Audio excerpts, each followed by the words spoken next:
Rebirth as a Russian tycoon. This video is purely for entertainment and does not infringe on copyrights or laws. The rights to the novel and image belong to the original author. We do not claim ownership. Don't like waiting and want to listen to this fanfic in full now? Subscribe to our Patreon, where you'll find the best fanfics. Chapter 176, Not for Children. Spider-Man 1 is a big hit. This made Liaksha open her eyes. Then she suddenly found that Mavey, who was sitting next to her, was looking at her with a smile and biting his fingers wildly. He was biting seriously and attentively, forgetting everything else. After finding out that she was fooled, Liaksha's beautiful face instantly became extremely red. Shame, angry, emotions such as shame were repeatedly intertwined in her heart. This made Liaksha, who was almost ashamed to face people, stand up directly and want to leave this embarrassing place. But what she never expected was that the toy handcuffs she brought were still handcuffed to Mavey. So when she was about to turn around and take a step, she was pulled back by the reaction force because of the restraints on her hands and fell into Mavey's arms. Bad guy. Liaksha stretched out her soft hands and hit Mavey, but someone who had been prepared for it subdued her with his hands. You said you wanted me to teach you. Have you learned it now? Mavey was so angry that he looked at Liaksha in his arms. That look was so hateful that someone wanted to turn over and bite her. But considering that she was a lady from a noble family, she couldn't stand such torture.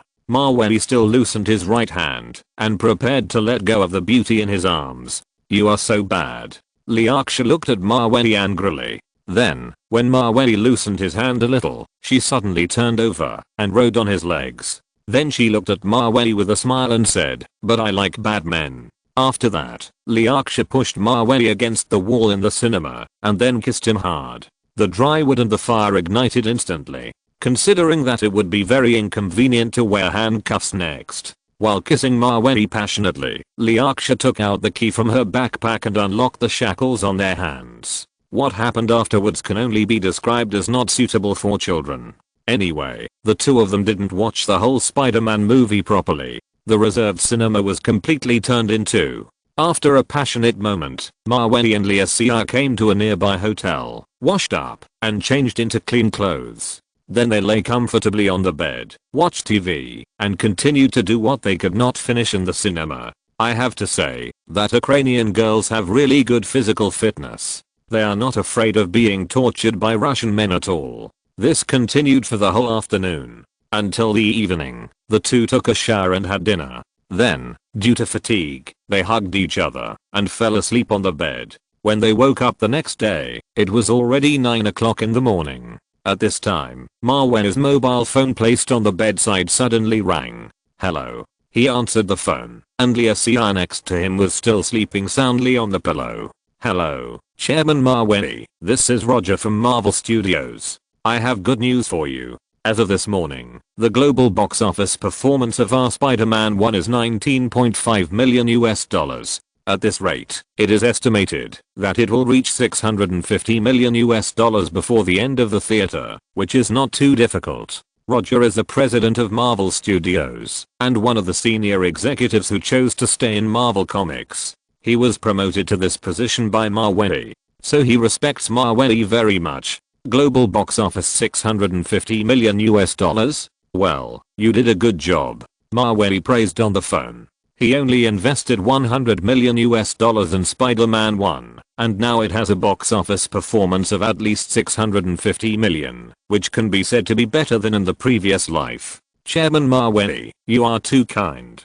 To be honest, our company unanimously believes that Marvel Studios can be what it is today, and this is all your credit. Roger dare not take all the credit. All important decisions are made by Chairman Mavey. They were just following Mavey's instructions. Then, let's try to shoot Spider-Man 2 perfectly. After that, there will be science fiction films such as Iron Man, The Avengers, and Guardians of the Galaxy. Mavey was not overwhelmed by the good box office results on the first day. The layout that should be made should be done steadily, and we should not be too proud. Okay, Chairman Mavey, please rest assured that we will do our best to do the best. Roger vowed on the phone. Well, that's it for now, bye. When the call was about to end, Mawei found that Liaksha, who was sleeping next to him, had opened her eyes and stared at him with her head against the pillow. Mawei, did you shoot Spider-Man 1?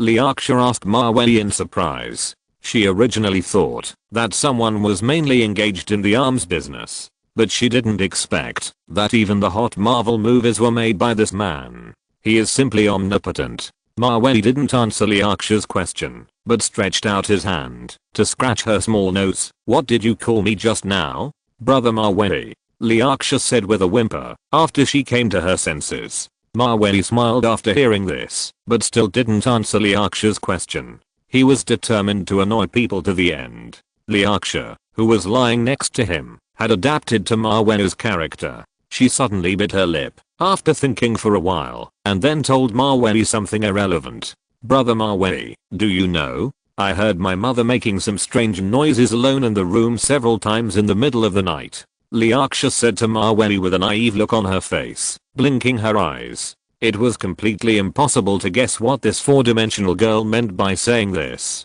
Did she want to invite Mawei to her house and then?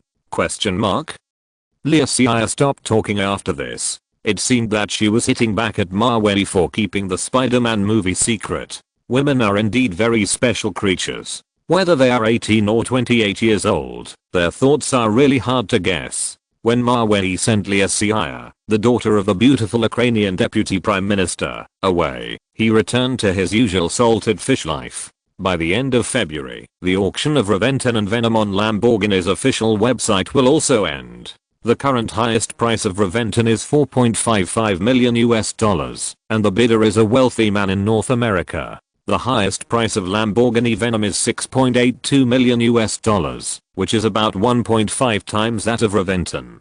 According to the current situation, Mawei estimates that by the end of the month, the two sports cars can earn him at least $320 million huge funds. At this point, Mawei almost doesn't need to worry about not having enough money. Anyway, his current money can make money, a completely virtuous cycle. As the chairman of Lamborghini, the first and second Reventon and Venetian were naturally prepared for him. However, these are not included in the 33 and 17 limited editions worldwide. Chapter 177 Mawei is going to attack smartphones. Looking at his thriving business and the nearly $1 billion in his bank account, Mawei suddenly set a small goal for himself, which is to keep spending money and investing. Try to keep his money within 10 digits. Unless he makes too much money in the end, he will give up resistance. Considering that it is 2001 in the parallel world and there are no smartphones yet, this makes Mawei, who is at home, always feel that something is missing in his life. So, he is ready to start the shopping mode and acquire all the links needed to produce smartphones under Google, including the research and development of the Android system. Buy whatever you need. Anyway, the future mobile phone market has huge profits and is waiting to be subverted by smartphones. Each smartphone needs to use components from more than 200 suppliers, such as CPU, camera module, LCD screen, etc. Hello, schedule. I have something that I need Google to help me investigate. Mawei called the president of Google. Hello, Chairman Mawei. Just tell me what you need. Schedule said respectfully. I may acquire several companies under Google recently. Please send someone to check which CPU manufacturers and system developers are suitable for acquisition. Mawei said in a light voice on the phone. As for the manufacturers of mobile phone batteries, mobile phone screens, mobile phone shells, etc., he does not plan to do it himself. It is okay to outsource this, otherwise it will be too busy. CPU manufacturers, system developers? Chairman Mawei, are you going to enter the computer field? Shagir asked curiously. The current computer industry in the United States is almost a monolithic entity. All profits are divided up by Intel, AMD, HP, Compaq, IBM, Apple and other companies. Other companies that want to enter this industry are generally killed by these big guys before they develop. Mawei also understands this situation, so it is impossible to make such a low-level mistake. Not the computer field, but the smartphone field. Smartphone? Shagir was shocked by Mawei's words. The mobile phones in the parallel world are still mainly Nokia and Motorola straight screen phones and flip phones. Few companies think of making mobile phones smart. That's right. Smartphones are like personal computers, with independent operating systems and independent operating spaces. Users can install software, games, navigation and other service programs by themselves, and connect to the internet. Smartphones are the future of the world, and we must seize them. As a veteran, Maweli witnessed the collapse of Nokia and Motorola. Although Motorola produced a smartphone called Shiansho A6188 in 2000, its operating system and screen display were set in the wrong direction. As a result, in 2007, the first generation of Apple mobile phones was launched, which directly subverted the traditional mobile phone industry. Nokia was forced to quickly acquire the Symbian system and develop its own smartphones. But it was too late. Apple was already too far ahead of the industry, leaving other companies far behind. Now Maweli still has 6 years. Whether he can beat Apple in this life depends on his leadership. Okay, Chairman Maweli, I'll help you deal with it now. Since Maweli said that Google was going to enter the smartphone field, Shege, as the president, naturally did his best to follow his instructions. After all, after following Maweli for a year, Shege witnessed too many successes of the chairman. 3 weeks later, after completing the investigation, Shege sent Maweli a detailed list of information. It listed the relevant information of the CPU manufacturers and system developers he investigated. After receiving the email, Maweli officially started his crazy shopping mode. The first one to bear the brunt was the American Qualcomm company, which was just established 15 years ago and is still developing slowly. This company had a great background in the past life. It was a processor supplier for Apple's first and second generation machines. In China, most smartphones from manufacturers such as Huawei, ZTE, Lenovo, Xiaomi, Hisense, and Heir also use Qualcomm Snapdragon processor. The market value of Qualcomm in the United States in 2001 was less than $150 million. Maweli directly spent $190 million to acquire it, and asked Qualcomm to let its ARM semiconductor company develop the ARM11 series of microprocessors as soon as possible.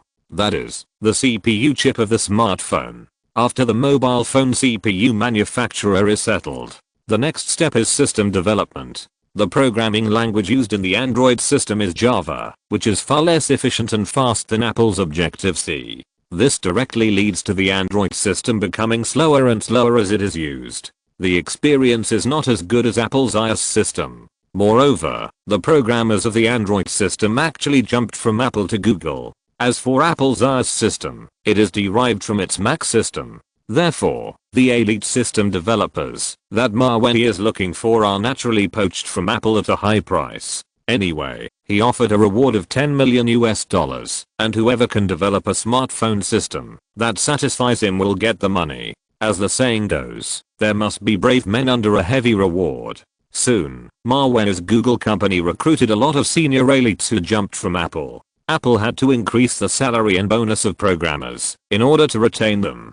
But the effect was minimal. After all, Maweli spent too much money. The annual salary of a senior system developer is only $150,000 to $200,000. A $10 million reward can drive them crazy. In addition to these key acquisitions and investments, Maweli is also planning to establish joint ventures in Russia and China to produce and assemble mobile phones, similar to the well-known company Foxconn. Doing so will not only boost the Russian and domestic economies, but also provide many jobs. After planning these matters, Maweli spent a total of nearly $300 million. His bank deposits dropped sharply to $510 million. Just when Maweli was busy with his smartphone industry, a message from the Ministry of Defense of the Russian Federation came to him. That is, Master, the call is from Miss Yuna, the Secretary of the Minister of Defense. She said that the Minister of Defense wants to see you. The butler Ivan said to Maweli softly, while covering the microphone. Minister of Defense? Looking for me? At this time, Maweli was still at home playing with bears and tigers. I don't know what the Russian Minister of Defense wants to see him about. Hello. This is Maweli. Please go ahead. He picked up the phone and asked the other end. Hello, Mr. Mawey. I'm Yuna, the Secretary of the Minister of Defense, General Grilov. The Minister would like to invite you to meet at the Federal Ministry of Defense tomorrow or the day after tomorrow. Chapter 178. The Second Chechen War looks like it's about to begin. It's like this. Our minister wants to ask you to come to the Federal Ministry of Defense tomorrow or the day after tomorrow. I have something important to discuss with you, the female secretary said sweetly on the phone. Come to the Federal Ministry of Defense? What's the important matter? Can you tell me on the phone first? Mawey always felt that the matter was very unusual. It stands to reason that something that involves the Russian Minister of Defense must be a national event. It's Chechnya. Something happened. The female secretary was silent for a moment on the phone and then said to Mawey, Chechnya, I see, then I'll come tomorrow. As soon as Mawey heard the word Chechnya, he knew that it was a serious matter. Russia is a federal country, and the Chechen Republic has always been a scar on Russia. It is located on the north side of the Caucasus Mountains, between the Caspian Sea and the Black Sea. It is the only way and throat of the Caucasus, so its geographical location is extremely important. Whether it is traffic on the road to Europe or oil pipelines, they must pass through Chechnya. At the time of the First Chechen War, anti-terrorism war, not only Russia itself, but also the whole world was shocked.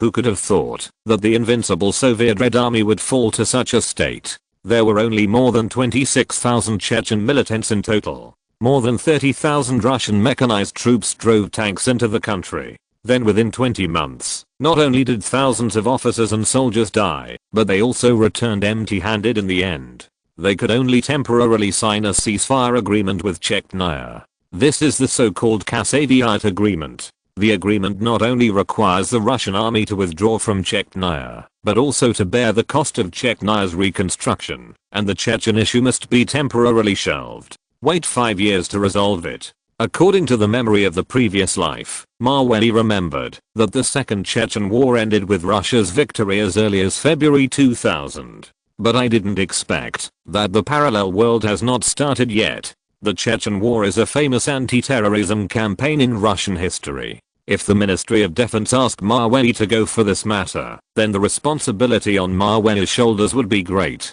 Okay, Mr. Mawey, General Grilov will meet you at the Federal Ministry of Defense building, Secretary Yuna said on the phone. Well, Oklahoma. After the call, Mawey immediately searched the internet for relevant information on Chechnya. But he got nothing, as if all the news was blocked. This means that what he will hear at the Ministry of Defense building tomorrow must be a military secret. Ordinary people, even officers below the rank, cannot touch it at all. At 10 o'clock the next morning, Mawey took a special car to the Federal Ministry of Defense building in Moscow. The building is more modern than the Kremlin he visited at the beginning. The snow-white walls set off the solemnity and purity of the government building. The fluttering Russian flag, erected on the top of the building, echoed the national emblem directly below. Mr. Mawey, please come this way. The Minister of Defense, General Grilov and others are in the conference room. I will take you there. Yuna, the female secretary who had spoken to Mawey on the phone yesterday, received him in formal attire. To be honest, Mawey didn't know why the Ministry of Defense wanted him to come this time. After all, he had never participated in a war. This kind of thing fell on him, which made Mawey feel a little uneasy. Under the guidance of the female secretary Yuna, Mawey came to the door of the conference room on the second floor of the Ministry of Defense. Before the secretary stretched out his hand to knock on the door, the two people standing outside heard that the discussion inside was very intense. It felt like they were about to fight. Knock knock knock. As the female secretary knocked on the door, the conference room was temporarily quiet. Minister Grilov, Mr. Mawey is here. The female secretary seemed to have long been accustomed to quarrels during meetings. She stretched out her hand to push the door open and then stepped aside to make room for Mawey so that he could pass. Mawey glanced into the conference room and found that the oval conference table was full of senior Russian officers wearing various medals. From major generals to lieutenant generals, and then to generals. The gold and silver medals on the screen almost made Mawey confused. Was it this group of people who quarreled in the conference room just now? The Air Force and the Army? Because the door of the conference room was right in the middle of the conference table. This allowed Mawey to clearly see that the people sitting in the left row were Russian army generals, and the people sitting in the right row were Russian Air Force generals. "Mr. Mawey, please sit down." At this time, a middle-aged man sitting at the innermost of the conference table, with the Russian general emblem printed on his shoulder, waved to Mawey and motioned him to take a seat in the vacant seat next to him. The middle-aged man was the Russian Minister of Defense, General Krylov. The first impression he gave Mawey was that he was the type of person who was ruthless and didn't talk much. He had a serious face and deep wrinkles, and he looked very difficult to mess with. But why did the Minister of Defense call him over to attend the meeting? This made Mawey a little confused. It seemed that with his current status, he was not at the level of being involved in such military secrets. When Mawey sat down in his seat with trepidation, he suddenly found that almost all the Army and Air Force generals in the conference room turned their heads to look at him. That scene made him feel even more confused. What on earth is this trying to do? Since all the people present were military bosses, they could kill him with just one finger. So Mawey didn't dare to say anything. "You bunch of Russians, why are you always staring at me?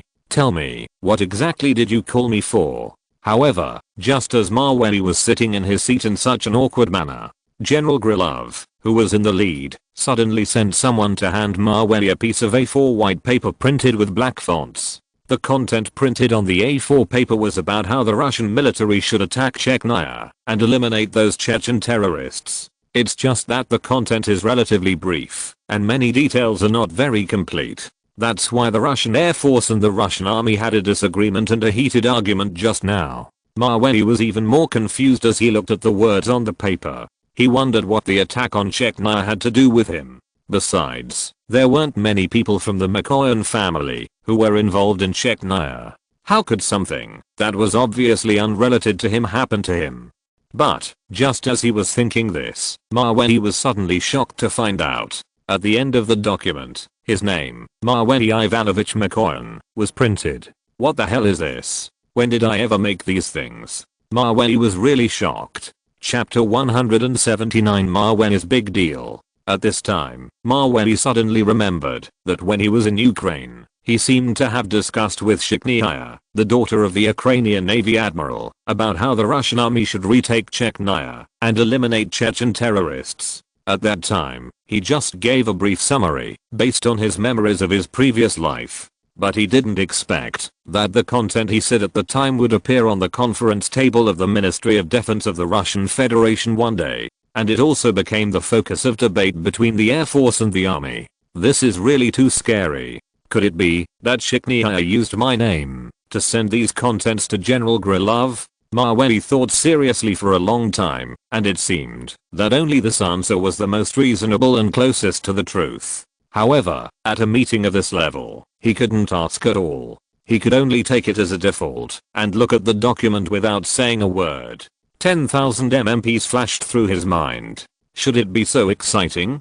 Can't you reveal it in advance? But before Mawey could say the 10,000th sentence, fuck it. The Major General of the Army sitting in front of him explained the whole story and asked him, "Mr. Mawey, can you explain the contents of this document to us in detail?" According to reliable intelligence, in the past 2 years, the rebels in the Chechen Republic have been secretly recruiting soldiers and strengthening their own military strength. They have taken all the funds and materials we sent to build Chechnya. And not only that, the leader of the Chechen rebels, Berigov, is not satisfied with the independent state he is in. He even wants to expand his territory and seek a larger territory in the North Caucasus. Late last night, he led the Chechen armed forces to attack the Republic of Dagestan and massacred many villages there. After listening to the explanation of the Major General of the Army, Mawey roughly understood the cause of the whole thing. That is, Russia in this life finally couldn't stand it anymore and had to take action against the Chechen terrorists. This will be the battle for the founding of Russia. Only success is allowed, not failure. However, since the plan has just been decided, there are all kinds of discussions and arguments in the army. A set of highly feasible and efficient tactics is urgently needed to enable the Russian army to eliminate the terrorists and retake Chechnya with minimal losses. In the battle 4 years ago, the Russian army suffered a great loss. This time, they must learn a bloody lesson, put aside their pride and complacency, and fight this battle seriously and beautifully. Considering that things have come to this point, it cannot be denied that the content on the paper is not what I said. So Mawey coughed lightly and said in front of everyone, ahem. If you explain it in detail, it's okay. Then I'll be bold enough to show off my skills in front of all the generals and Minister Grilov. Mawey said, recalling the Second Chechen War in his previous life, and then listed in detail. Currently, the illegal armed forces in Chechnya are about 25,000. This also includes varying numbers of foreign mercenaries and warlord armed forces.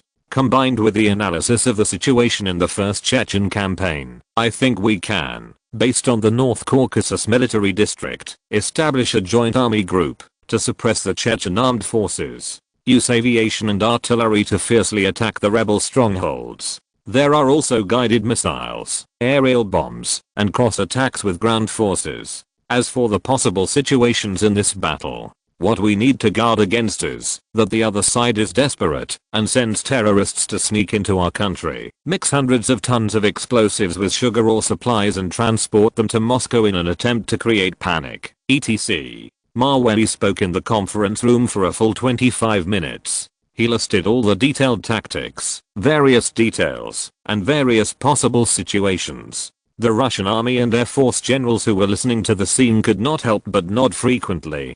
Fortunately, Mawey, who had a strong memory, had read the detailed insights of a military expert in his previous life on the Chechen War, so he could speak of these tactics and details very completely and accurately. The Minister of Defense, General Grilov, who was sitting in the leading position, stretched out his hands to applaud Mawey. The battle situations that Mawey simulated and the countermeasures that he analyzed just now can be said to be not just theoretical. It is very valuable for actual combat reference. Mr. Mawey, did you research all these analyses just now by yourself? General Grilov asked Mawey with a hint of appreciation. It can't be considered, Minister Grilov. Mawey didn't want to be shameless and take all the credit for his predecessors. So he quickly changed the subject and asked, oh, by the way, I have another unkindness here. I wonder if you can agree to it? What unkindness? General Grilov asked cautiously. This was the first time he dealt with Mawey, and he didn't know what kind of person Mawey was. If someone made an unreasonable request and wanted to make a profit from it, the nature of the matter would be different. However, just when General Grilov was on guard, Mawey, who was sitting in front of him, suddenly said without hesitation, it's like this, Minister Grilov, I'm willing to contribute $50 million on behalf of my Mikoyan family for casualty subsidies, refugee assistance, and post-war reconstruction funds for this Chechen campaign. As soon as Mawey's frank voice fell, General Grilov, who was sitting in the conference room, and a group of Air Force and Army generals suddenly showed a hint of unexpected surprise on their faces. Then this surprise was replaced by gratitude and joy. Post-war casualty subsidies have always been a headache for these Russian generals. After all, there will be casualties if there is a war. If there are casualties, there must be financial subsidies. This will not chill the hearts of the soldiers. Given Russia's current situation, the Second Chechen War will gradually mobilize at least 150,000 troops. The Russian Air Force will dispatch fighter jets, and it is estimated that at least 6,000 sorties will be deployed. This expenditure is very huge. Whether it is the Army, the Air Force, or the Russian government, it is a lot of pressure. In short, without money, there is no war. Mr. Mawey, did you just say $50 million?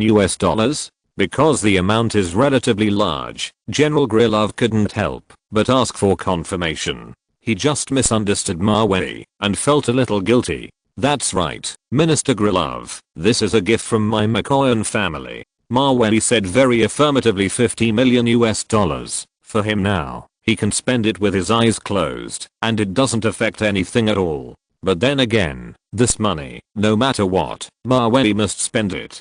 After all, when the country is in danger and needs help, he has no reason to stand idly by and do nothing. Chapter 180 Mawey's Tactics, Pu 20th Appreciation. Anyway, you get what you sow. Mawey's generosity today will definitely be rewarded in the future. Whether it is political or economic, he will definitely be indispensable. Moreover, the Second Chechen War is very important to Russia. If it loses again and surrenders to the rebels, the consequence will inevitably be that Chechnya, Ingushetia, and Dagestan will officially split from the Russian Federation and become independent countries. This will also trigger the entire North Caucasus region in Russia, other ethnic groups and border provinces in Russia, to follow the Chechen independence wave of independence and quasi-independence from Russia. The consequences are disastrous. In addition, the Caucasus region and Central Asia around the Caspian Sea have oil reserves of 50 billion to 200 billion barrels and oil and gas reserves of at least 9 trillion cubic meters.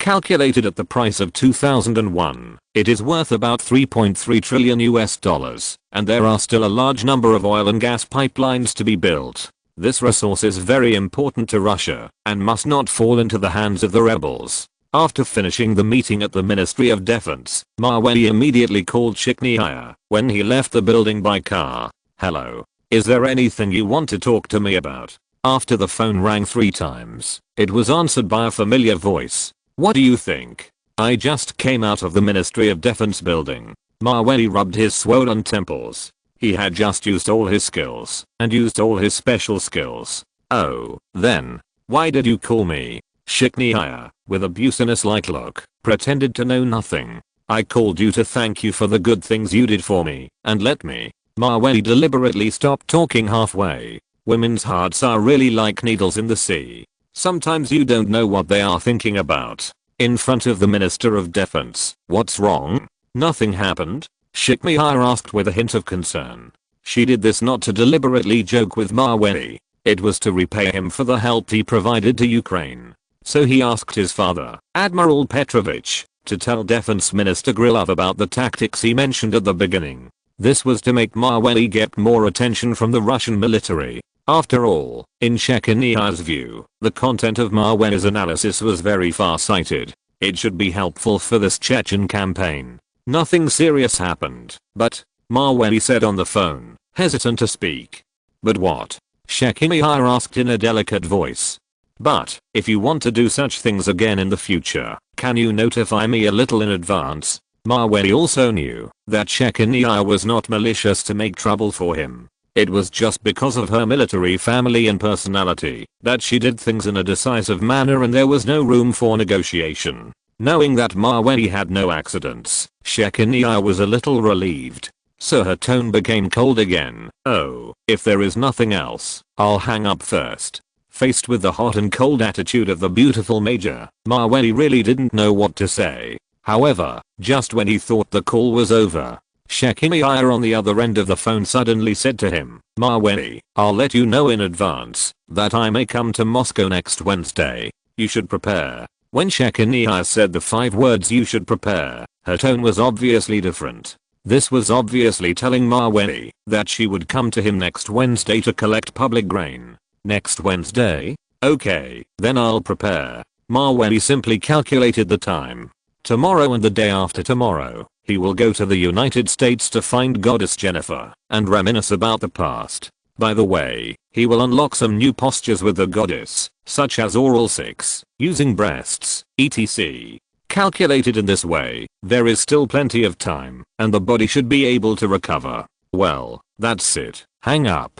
Chechnya hung up the phone in the posture of a female officer. Mawey sighed helplessly. Sometimes, it is not good to have too many harems. When I get older, sooner or later, I will die. It seems that I have to ask the chef to prepare some seafood, ginseng and the like, to replenish my body in advance. Mawey sat in the car and thought thoughtfully. Thanks to him, a veteran, who provided a complete tactic, Defense Minister General Grilov, together with a group of Air Force and Army generals, spent less than 2 days to report and summarize the plan to the Russian president. Not bad, just follow the tactics above. The Russian president nodded and said at the conference table, "By the way, Mr. President, the Mikoyan family is willing to donate $50 million to our army free of charge as a post-war casualty subsidy and post-war reconstruction funds." General Grilov is still a very upright person. He doesn't take any credit if it's not his.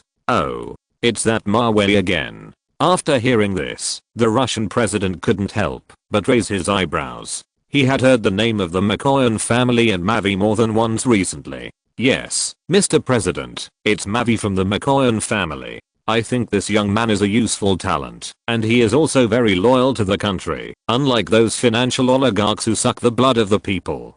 General Krylov's words in front of the Russian president still carry a lot of weight. Both of them have the kind of iron-fisted and strong style. After hearing this, the Russian president nodded slightly. He just happened to have something to find Mavey. That is the Ulyanovsk nuclear-powered aircraft carrier parked in the Black Sea shipyard in Ukraine. If possible, Russia wants to buy it and then serve it. By the way, he will also participate in the Rim of the Pacific military exercise in 2 years. After all, every military exercise always lets the American aircraft carrier battle group steal the show, which is not his Russian style. The Rim of the Pacific military exercise is the largest multinational maritime joint military exercise in the world. The purpose is to ensure the security of the Pacific coastal countries and sea lanes, as well as joint counter-terrorism. The scale and lineup can be said to be very spectacular. Any military fan would feel goosebumps when watching this. 2 weeks later, late at night, the Chechen campaign was launched in an instant under the cover of the Russian Air Force's bombing.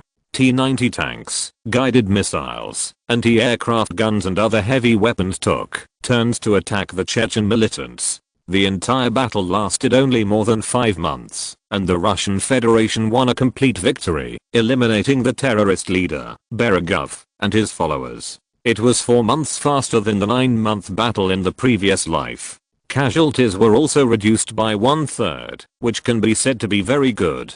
Chapter 181 Award Ceremony. PU 20th personally awards medals to Mavey and others. Mavey's $50 million subsidy was paid to the Russian government shortly after it was promised. With his huge donation, not only the heroes who were injured and died on the battlefield can get good compensation. Even the civilians who suffered from the war can enjoy a peaceful life as soon as possible. Use the rest of their lives to slowly dilute the trauma in their hearts. Mavey specially sent people to build schools and communities for the war orphans who lost their parents. Looking at the confused eyes of these children, Mavey couldn't help but think of his childhood. He felt the same way when the Chechen War was completely over. On July 16, 2001, the Russian leader announced to the world that Russia had finally ushered in unification, and this Chechen War maintained Russia's territorial integrity. Looking at the Russian president speaking calmly on the stage on TV, although Mavey is not Russian, he can't help but feel a little excited. He alone has such a feeling, let alone the authentic Russians around him. It can be described as inspiring, and the whole country celebrates. The Chechen War is indeed called the founding war of Russia by the world. Not only the Russian media reported it crazily, almost all newspapers and media around the world rushed to report this major event. Mavey also contributed to the victory of this battle. Although he did not fight on the battlefield, nor did he go to the front line in person to understand the situation. But as a veteran, he proposed foresight and effective strategies. The casualties of the Russian army were minimized, and the number of civilians injured by mistake was also minimized. It can be said that his contribution is great. So, 2 days later, Mavey received a call from the Russian Ministry of Defense, asking him to attend the award ceremony in 3 days. Hello, Mr. Mavey. Hello, I'm Una. On behalf of the Ministry of Defense of the Russian Federation, I formally invite you to attend the award ceremony, to be held in 3 days. At that time, His Excellency the President will personally present you with the award. Award? Mavey scratched his head in surprise. He didn't expect that he could still win the award. The key is that the award was personally presented by President Putin, which means that he will meet the Emperor in person. Okay, I understand, Miss Una. I will attend on time. Mavey agreed on the phone. It seems that this kind of honor of the award ceremony is the first time in his life. Especially since the Russian president personally presented the award, it can really be described as a great honor. 3 days later, the banquet hall of the Russian Federation Defense Building was filled with many senior Russian government officials and military bigwigs. When Mawey arrived at the scene in a suit and saw the room full of military and political bigwigs, he subconsciously thought that his seat must be arranged at the back. But unexpectedly, at this time, the female secretary Una appeared in front of him enthusiastically and led him to the front row of the banquet hall. "Mr. Mawey, this is your seat," Una said to Mawey in a sweet voice. After hearing this, Mawey didn't have time to observe which bigwigs were sitting around him. He saw 2 generals and lieutenant generals with outstanding military achievements. They took the initiative to stand up and shake hands with him and said, "I guess you are Mawey? Thank you for your contribution to our army this time." "You're welcome, Mr. General, Mr. Lieutenant General, these are what I should do." Mawey tried to stay calm and said modestly. He didn't know the generals in front of him, but it didn't matter, it was enough for them to know him. After all, the complete tactics provided by Mawey and the post-war subsidy of $50 million helped the military a lot.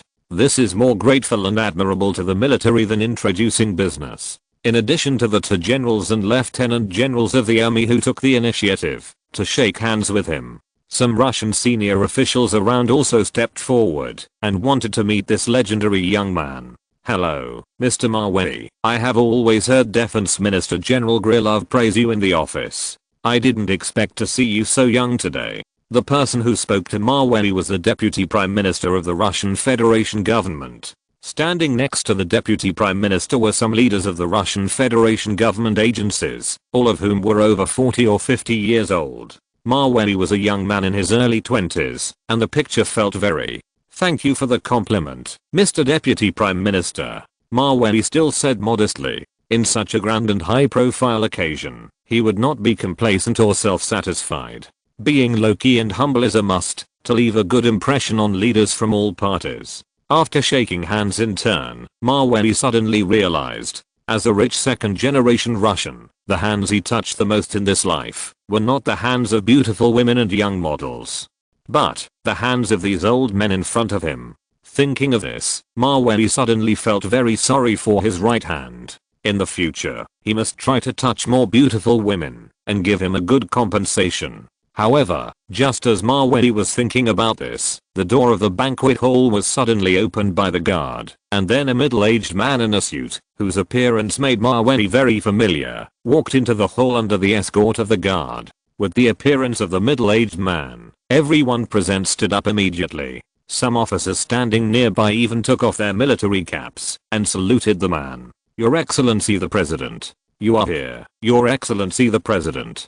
This was the first time that Mawey had seen the Russian president in person at such a close distance. Compared to the images on TV and in photos, the aura of the president was definitely several times stronger. His aura and demeanor were definitely not something that actors or other people could imitate. Mawey, who was standing in the front row, had not had time to take a closer look before he saw the president, under the attention of the whole audience, leisurely passing his row and sitting at the front seat. He was only 2 rows away from Mawey. When the president took his seat, he looked up at Mawey intentionally or unintentionally. Then he sat down on his own and waited for the award ceremony to begin. Looking at the back of the Russian president's head, Mawey suddenly had a sudden thought. If someone went up and took a photo of him without knowing the consequences, would his life be ruined? When all the people who were going to participate in the award ceremony arrived, the ceremony was also grandly opened under the chairmanship of the Deputy Minister of National Defense, Admiral Vigetto.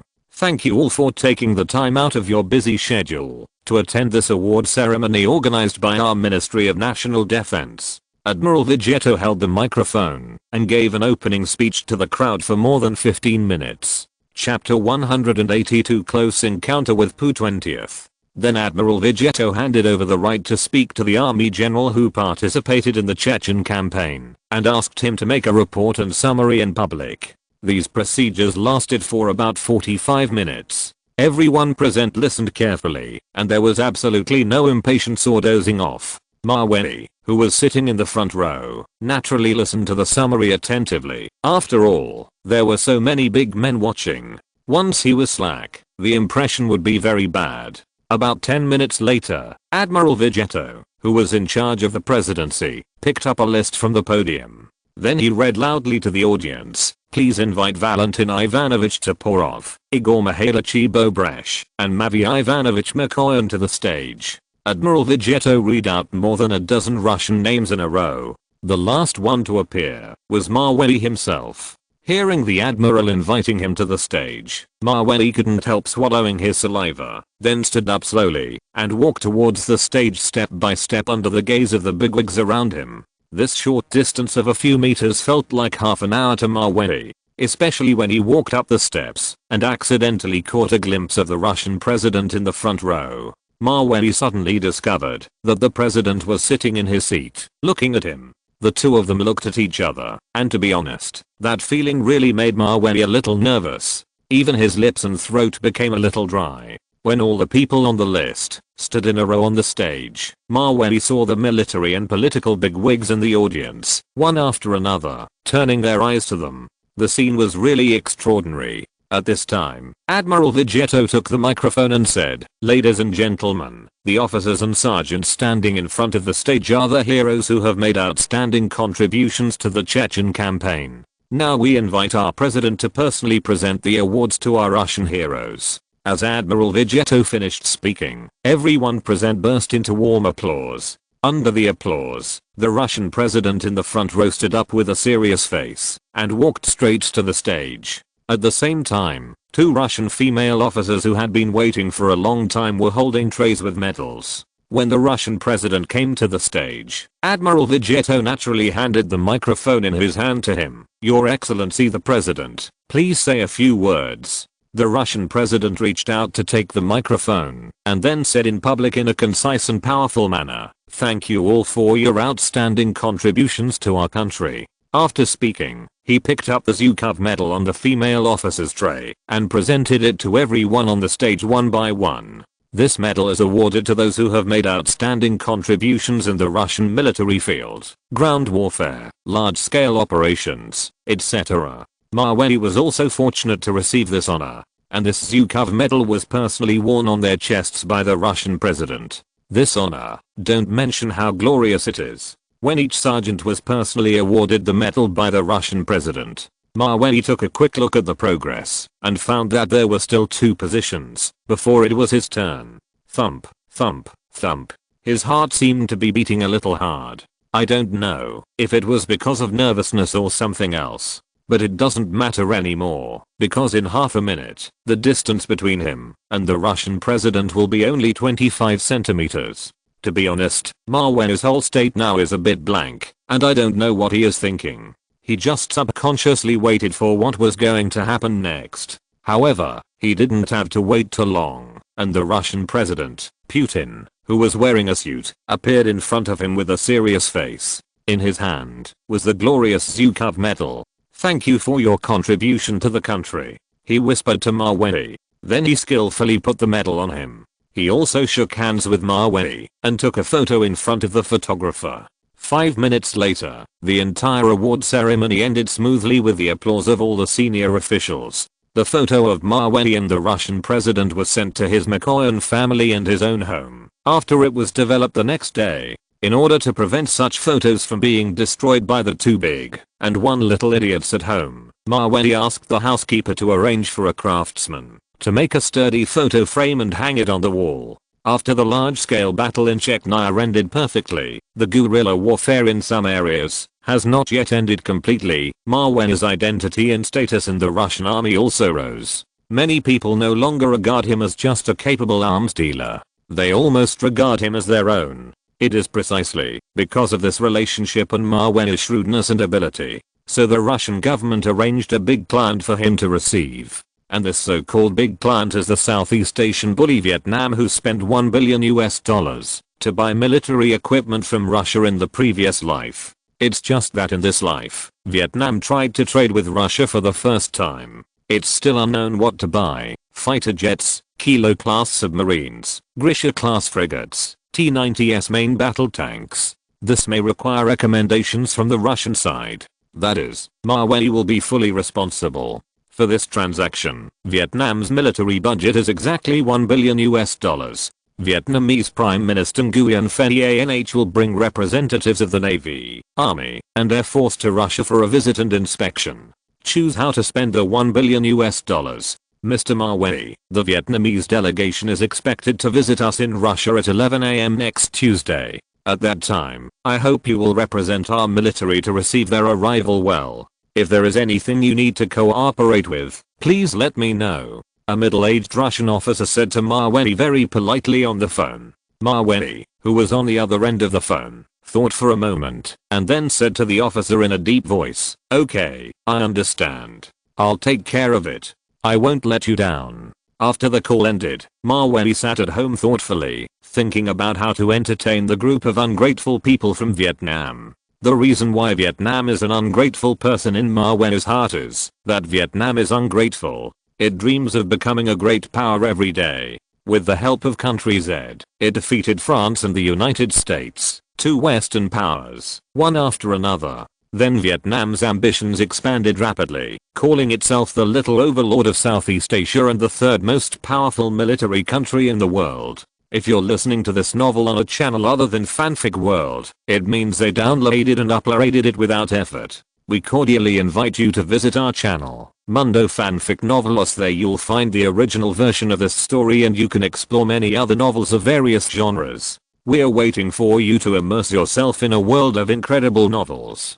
Chapter 183 Mawei vs. Vietnamese Prime Minister plus military representatives. At that time, Vietnam defeated France and the United States, two Western powers. With the help of Country Z, then Vietnam's ambitions expanded rapidly, calling itself the little overlord of Southeast Asia and the third most powerful military country in the world. Then he gradually extended his claws to Country Z, which had helped him at the beginning, and launched a border conflict that lasted for more than 10 years. It was not until 1993 that it gradually calmed down, because it could not get any benefits. But this does not mean that Vietnam's ambitions have been destroyed. Because according to the memory of the previous life, Mawei knew that Vietnam, a cunning country, always had only interests in its eyes. No matter what past favors, it would bite back. This time, coming to Russia to buy arms must also want to strengthen its own strength, and then have the confidence to challenge the surrounding countries.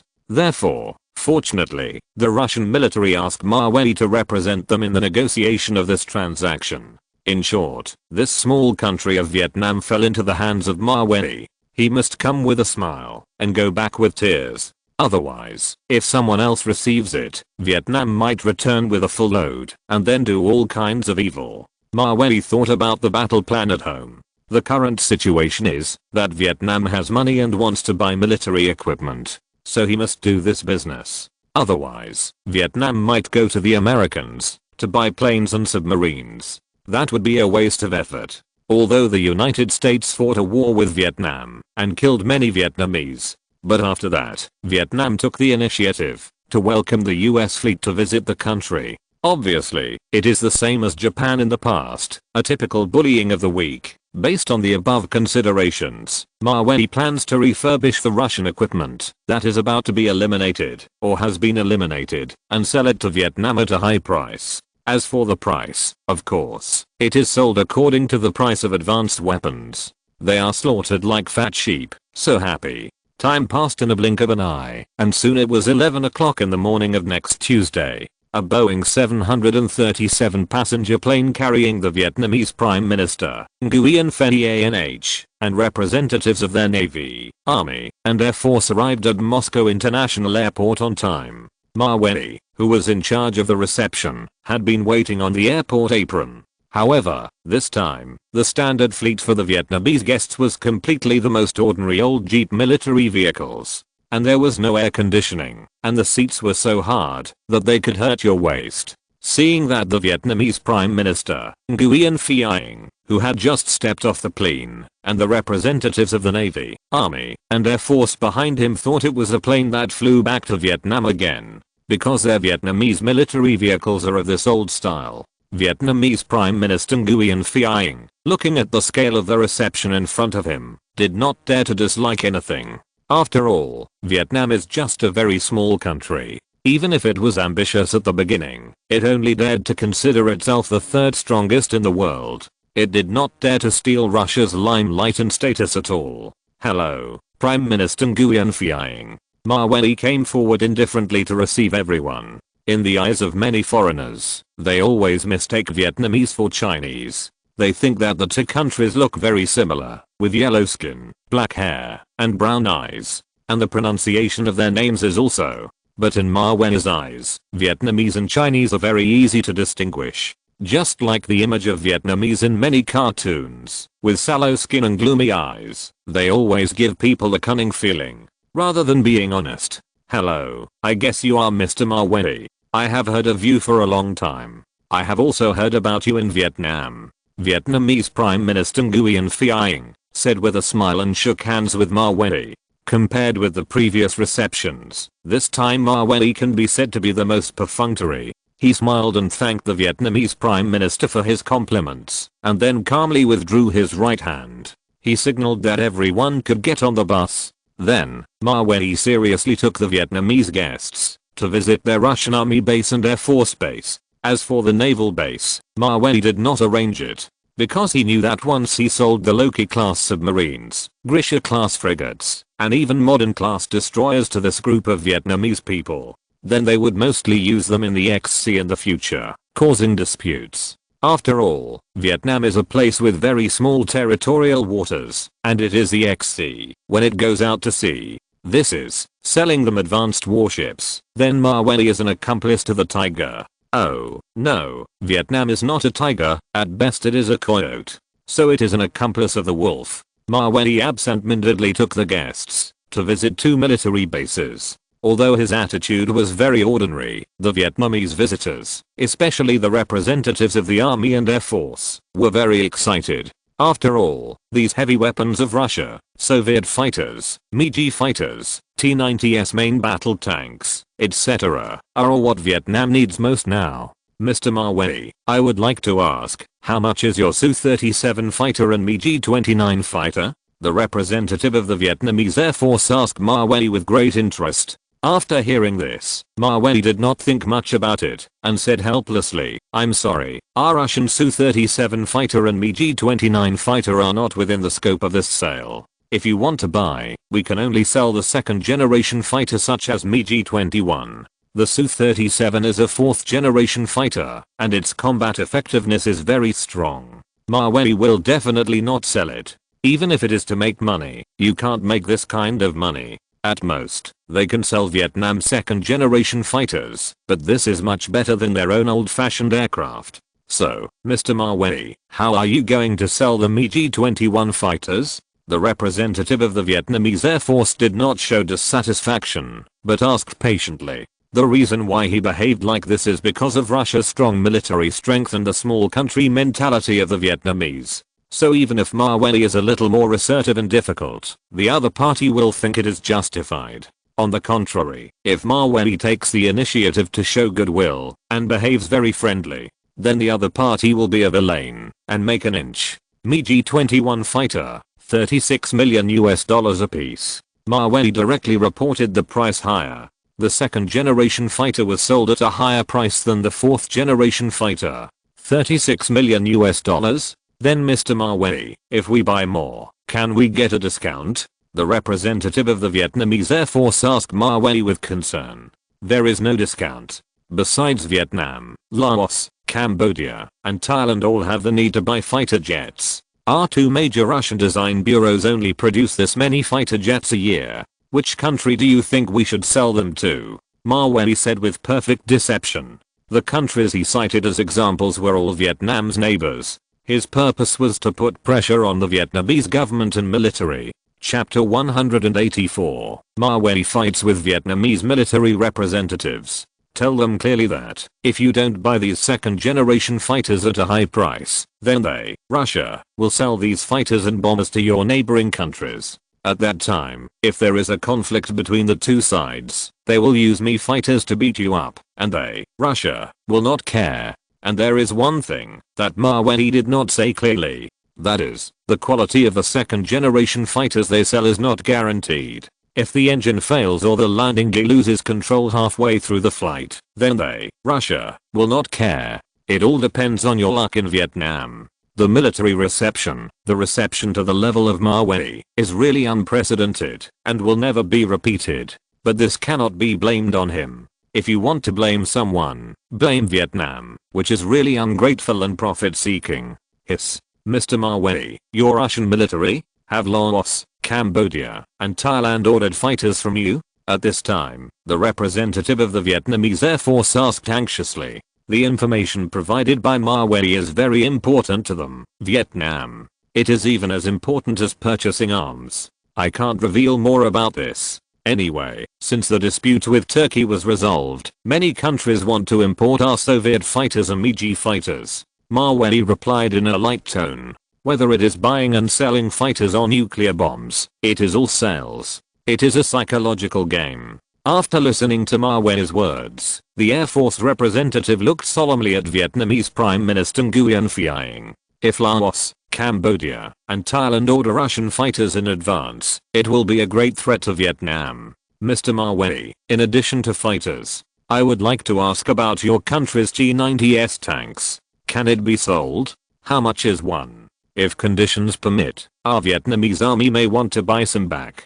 The army representative is concerned about Russian tanks. They have hundreds of tanks in service in Vietnam, but most of them are old-fashioned. It is completely incomparable with the T-90 tanks seen at the army base just now. However, as soon as the army representative finished asking the question, Mawei poured cold water on him. T-90's main battle tanks are definitely not convenient for us in Russia to sell. But if it is T-55 tanks, or as heavy tanks, it should not be a big problem. The T-55 main battle tanks, and as heavy tanks, that Mawei mentioned, are all Russian tank models during World War II. They are about to be eliminated by the military. There are hundreds of them in stock in the warehouse, waiting to be taken over, refurbished and sold again. The quality is not guaranteed. Anyway, it is okay to be able to drive when delivered. If the Vietnamese want, then Mawei can sell them to them. But the price will definitely not be cheap.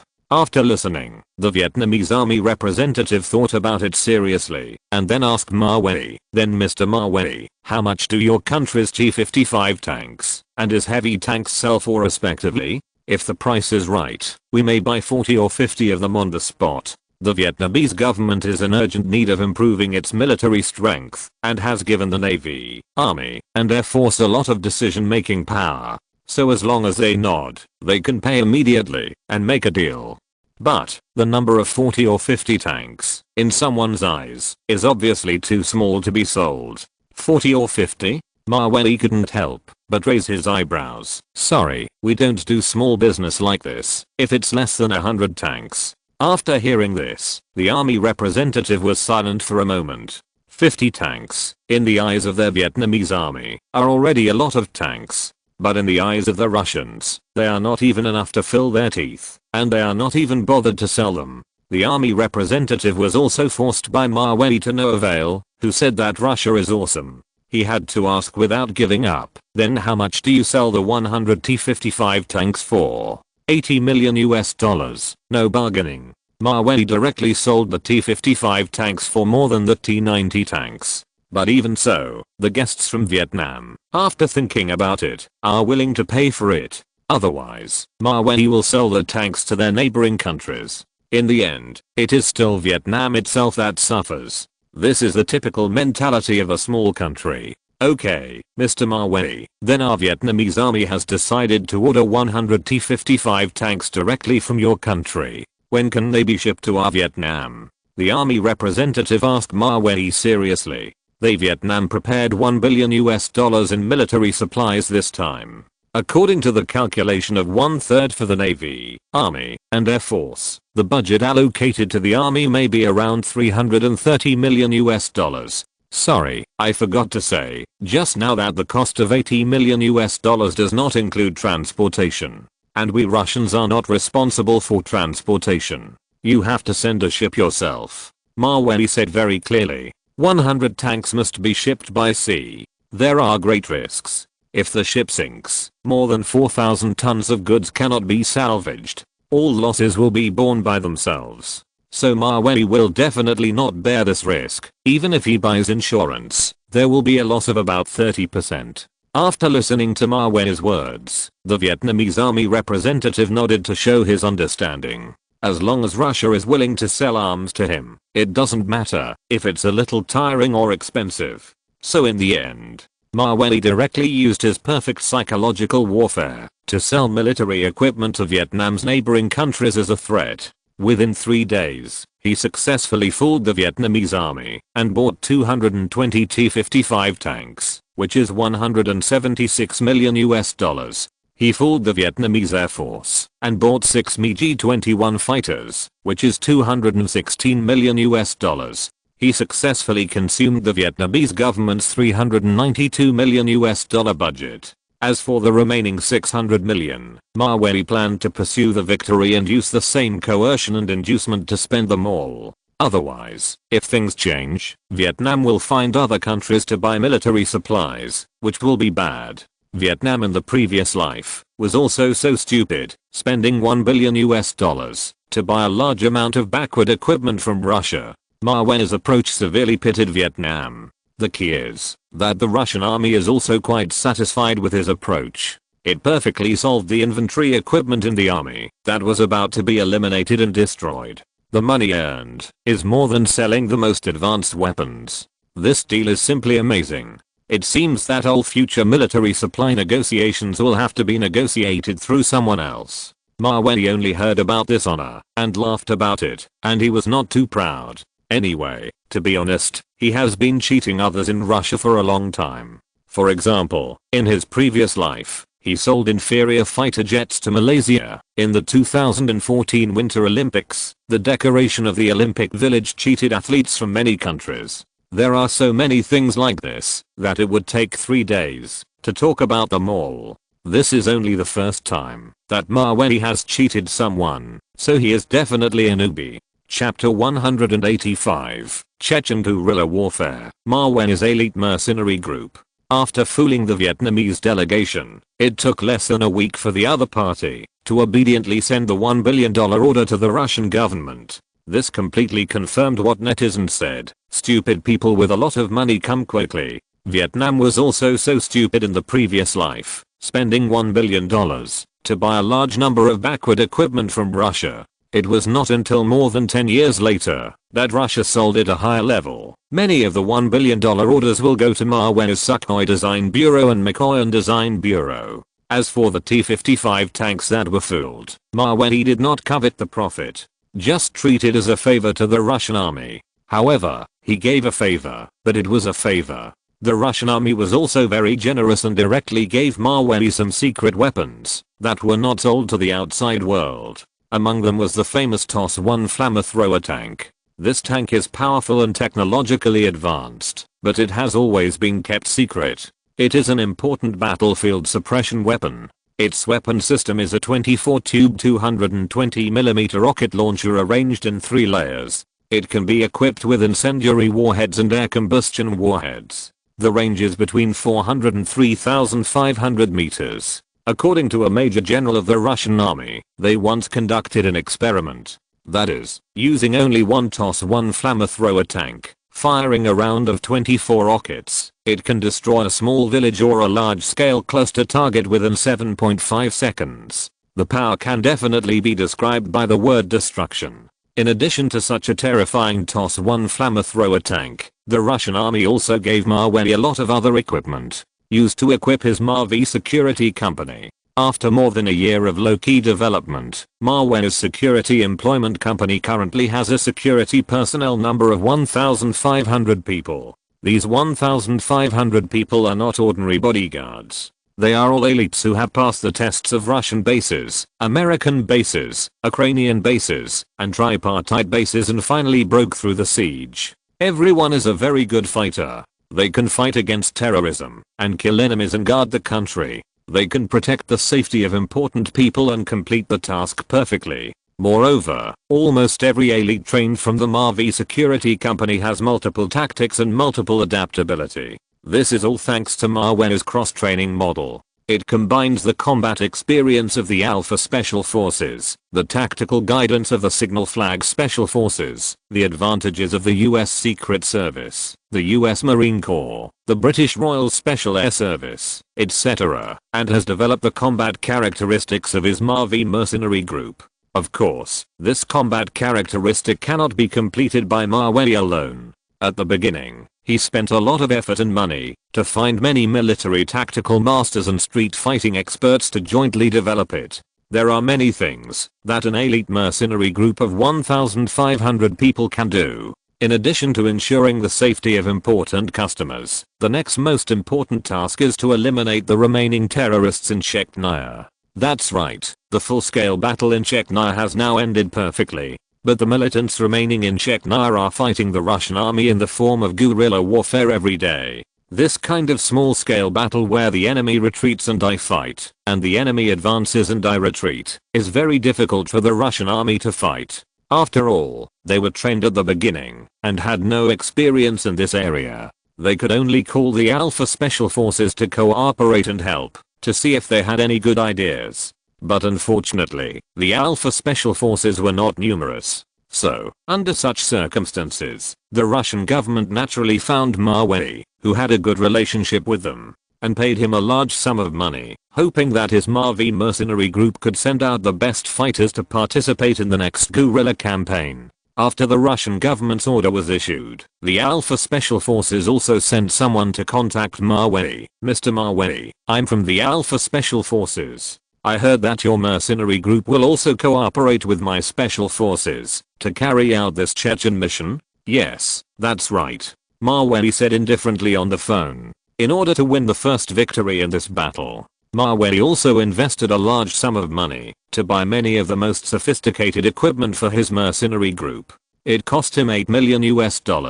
Okay, Mr. Mavey, then I have to explain one thing to you first.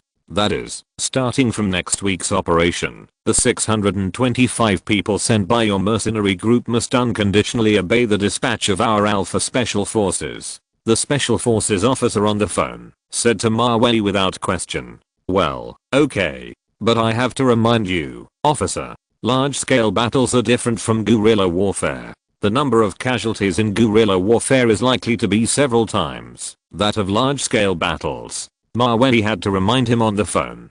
He didn't want his mercenary group to be killed by Chechen terrorists on the battlefield without even sharpening their skills. You know, modern wars between big countries and small countries are basically asymmetric wars. Therefore, the casualty ratio is very different. For example, when the United States fought the Gulf War in the previous life, Iraq lost 150,000 people, and the United States only had 27 casualties. It was almost a massacre-style war.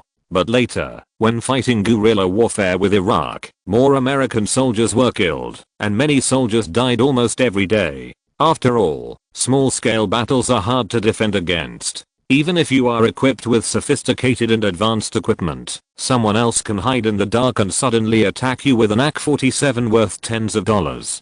Don't worry about this, Mr. Mavey. Our Alpha Special Forces are definitely experienced in this regard. The Special Forces officer said to Mavey on the phone as a matter of course. I hope so. Mavey couldn't preach too much to the other party on the phone. After all, the Alpha team is one of the general leaders of the Chechen guerrilla war. Well, that's it for now, the officer said and hung up the call. Only Mavey was left on the other end of the phone, still thinking about something. Master, is the call with the Special Forces not going well? Butler Ivan saw Mavey's solemn expression. This 1,500-man mercenary group was trained and selected by his own young master for more than a year. Mavey has a deep impression of many people's names and faces. Now 625 elites are sent out to participate in the Chechen guerrilla war. I don't know how many of them can come back intact. How many more people will die in this cruel war, their bodies still warm. The call just now was okay, right?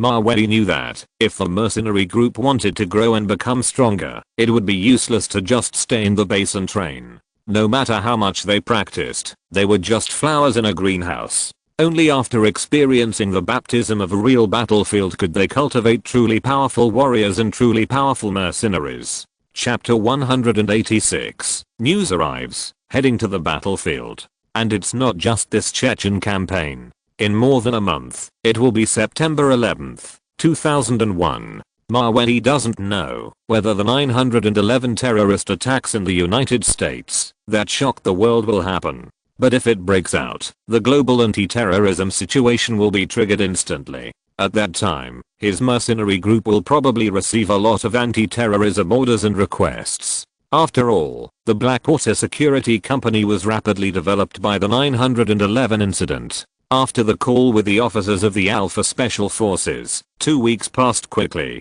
During this time, Maweli has been paying attention to the latest situation of the Chechen guerrilla war. Compared with the large-scale war in the previous 4 months, the Chechen guerrilla war was very tragic. Almost every day's casualties are a bit frightening. This is because the victory in the first battle made the military optimistic about the subsequent situation. As a result, they relaxed a lot. As for the Alpha Special Forces that joined the battle, it seems that there is no good way to deal with the guerrilla warfare of Chechen militants. After all, their anti-terrorist operations are based on peacetime training. They are not suitable for this kind of environment, where they are surrounded by enemies and everywhere. Guerrilla warfare is a headache for even the well-equipped American army. Fortunately, Maweli's 625-member elite mercenary group was not immediately sent to the front line, because they needed to be familiar with the terrain and the battle situation, and they had never participated in such a battle. Instead, they were on standby in the rear, with almost no losses. The most serious casualties were mainly Russian army soldiers and some low-ranking members of the Alpha team. Ivan, help me get through to the Minister of Defense, General Grilov, right away. I have something to discuss with him. Blindly waiting is not Maweli's habit. Judging from the casualties, I'm afraid that it will not be long before his 625-member mercenary group will be affected. This 625-member corps is the elite of the elites selected by Maweli, and it is very precious and important to him. Each elite has invested a lot of effort and financial resources, at least $250,000/person or more. We must not let the commanders give away their lives on the battlefield because of their incompetence. That would be too painful. Master, the call is connected. Minister Grilov is online. Butler Ivan said to Maweli, covering the microphone. Maweli immediately took the phone and said to the Russian Defense Minister, Minister Grilov, hello, it's me, Maweli. Regarding the Chechen guerrilla campaign this week, I looked at the casualties and found that the Minister of Defense on the other end of the phone, General Grilov, was also having a headache about the Chechen guerrilla war. The number of casualties in this week is as high as the total casualties in their regular war for 3 weeks. The key Chechen guerrilla war cannot be resolved in just 4 months. According to the degree of resistance of the rebels, small-scale battles will last at least 3 to 5 years. The test and psychological endurance of each soldier are simply hellish. Mr. Maweli, do you have any good ideas for dealing with the guerrilla tactics adopted by the Chechen rebels? General Grilov asked briefly on the phone. He hoped that Maweli could provide a very mature and effective tactical plan as he did more than 4 months ago. Don't let the weekly casualty data become too ugly. After all, many people are paying attention to this matter. This naturally includes the highest authority in Russia, President Putin. There is indeed a way, but Minister Grilov, I'm afraid you have to help me arrange things in Chechnya. Maweli said bluntly on the phone. He needs General Grilov to authorize him and then go to the Chechen Command Center for on-site guidance. After all, there are 625 of his elite men there. Maweli can't just send them over and don't care about anything. This will be very chilling. No one will be willing to work for him in the future, and it will be difficult for the mercenary group to develop again. Okay, Mr. Maweli, as long as you can improve the war situation, everything else is easy to talk about. General Grilov assured Maweli. 3 days later, Maweli received a reply from the Ministry of Defense, authorizing him to provide relevant guidance, hoping that he could solve the problem of heavy casualties of the Russian army in Chechnya as soon as possible. After receiving a clear reply, Maweli immediately organized his men to go to the command center behind the front line. Due to Maweli's current status, the precautions for this land trip were quite in place. Dozens of bulletproof armored vehicles, plus a mercenary group, escorted by the Russian army. There was no danger along the way, which really made everyone feel relieved. Compared with the worries of the men around him, Maweli felt it was okay. After all, when the frontal war broke out, Russian President Putin bravely went to the front line to personally inspect the war situation. This heroic and fearless courage inspired the Russian soldiers. And now Maweli is almost the same. He goes to the battlefield in person and uses his experience to turn the tide of the war. In this way, the 1,500 mercenaries who followed him would be more devoted and loyal to him. Looking back, Maweli's itinerary in the past 2 days was really rushed. First, he took a special plane to arrive at the Russian border city. Then he took a military helicopter to the border of the Chechen Republic. Then he changed to the armored convoy waiting for him and drove all the way to the heavily guarded Special Operations Command Center. Looking out the window, the sergeants with solemn expressions and the sound of gunfire and artillery fire coming from afar from time to time. Maweli really felt that the real battlefield was like this, and it was really close to him. Mr. Maweli, thank you for coming to the battlefield so soon from afar. The situation of our Russian army is not optimistic now. Please come in and talk while we walk. The army general who participated in the command, Bevel, and the commander of the Alpha Special Forces who assisted in the operation, Neguevich, came out to greet Maweli's arrival. Compared with the generals he met in Moscow, there are also officers.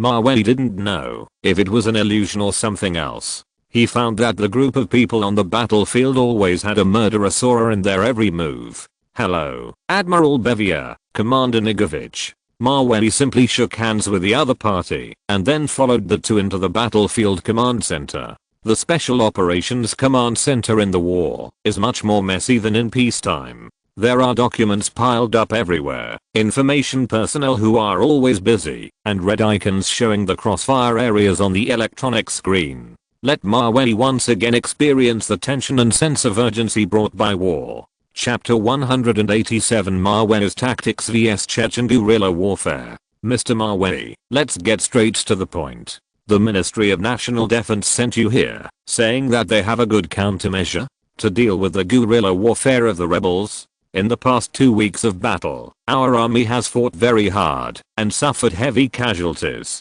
The situation is much more serious than we imagined. The guerrilla warfare of the rebels is very cunning. Admiral Bevel said to Maweli with great concern. Due to the initial victory of the all-out war, the Russian army was too optimistic about the future situation. As a result, from the commanders to the army soldiers, they all thought that they would completely resolve the battle within 1 or 2 months and eliminate the remaining terrorists. But the situation is extremely difficult. Yes, Mr. Maweli, what methods do you have? Can you reverse our current situation? Commander Neguevich asked with great concern. He couldn't bear to see his men die on the battlefield day by day. Maweli also knew that Russia fought very fiercely in the 2 Chechen wars.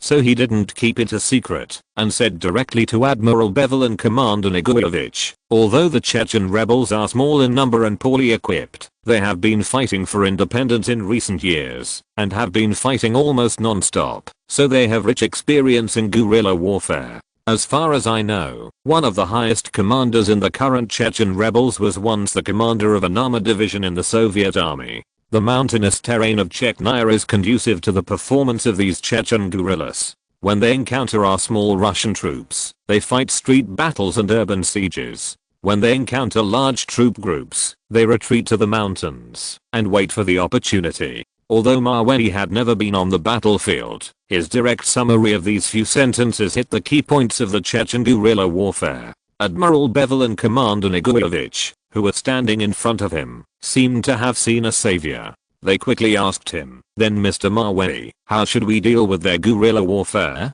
Maweli was a Chinese in his previous life, and he was not unfamiliar with the 3 words guerrilla warfare. When the Chinese army fought the Japanese devils, they used guerrilla tactics. So according to the time, they are definitely the originators of modern guerrilla warfare. There are methods. First, we need to identify the guerrilla-infested areas, guard the main roads nearby, and stipulate that civilians must take these roads to enter and leave the area. Then use drones to scout other places and bomb them if there is any movement. Large forces will encircle and clear each area. After clearing an area, they will close it off until all the guerrillas in the area are cleared. In addition to this large-scale encirclement and suppression strategy, facing some mountainous areas with small populations but large battlefields, we can use the method of merging villages and households to gather civilians together for supervision.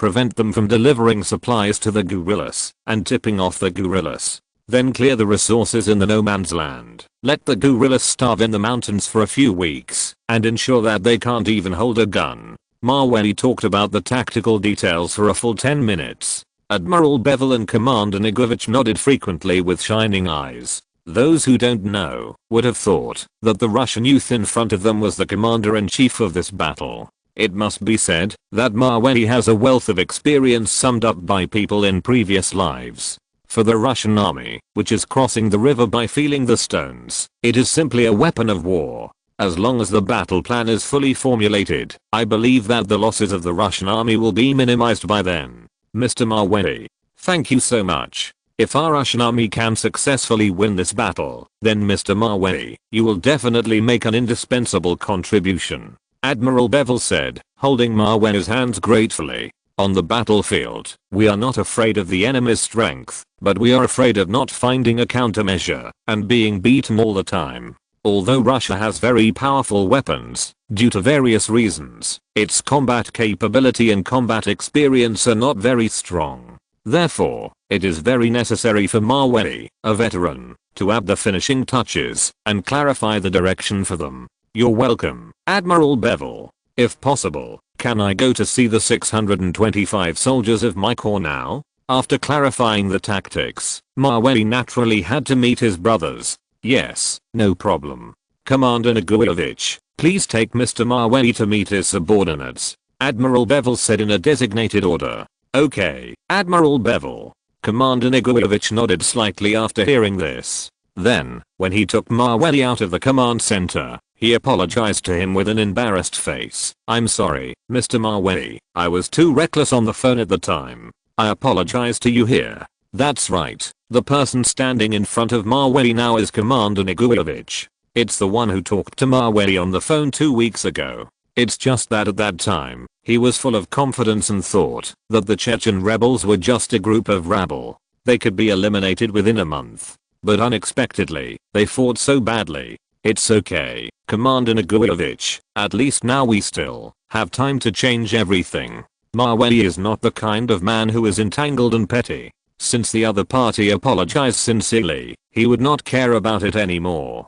Thank you. Commander Ivanovich solemnly thanked Mawey again. Then he was taken to the 43rd Regiment stationed next to the command center. This regiment has a total of 2,300 people, and Mawey's mercenaries account for 1/3 of the number. When Mawey, led by the commander of the Alpha Special Forces, arrived at the 43rd Regiment by car, he saw the regiment commander, Colonel Samsonov, immediately led people from the barracks. Samsonov, dressed in military uniform, trotted all the way, then stood at attention and saluted. Chief, the commander of the 43rd Regiment, Samsonov, reporting to you. Commander Ivanovic's rank is 2 levels higher than that of the regiment commander. In the army, even if the rank is only 1 level higher, it can crush the lower ones. The hierarchy is very strict. Colonel Samsonov, this is Mr. Mawey who came from Moscow. Call your 43rd Regiment members to come out and assemble immediately.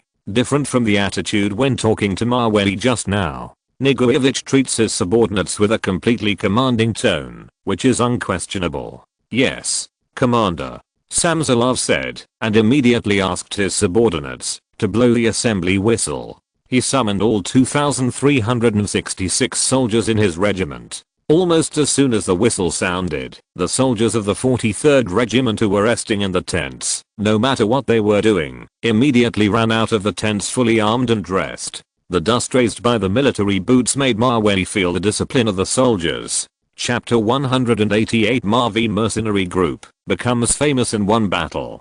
Similarly, Mawey also saw in the crowd more than 600 mercenaries that he had carefully selected, as well as the general manager of the mercenary group, former Alpha Special Forces member, Victor. Originally, Victor and others would never have thought that they would see their boss Mawey in such a severe battlefield.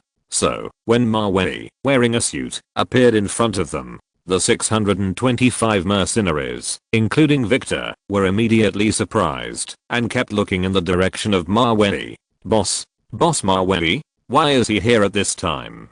Victor was very surprised. They thought that they were sent to Chechnya to directly engage in fire and battle with terrorists. But after 2 weeks of observation, they found that everyone was completely arranged in the rear and had no chance to go to the front line at all. Seeing that everyone in the group had gathered in place, Commander Mikoyan, who was standing next to him, turned to Mavey and said, "Mr. Mavey, which of these soldiers are your mercenary group?"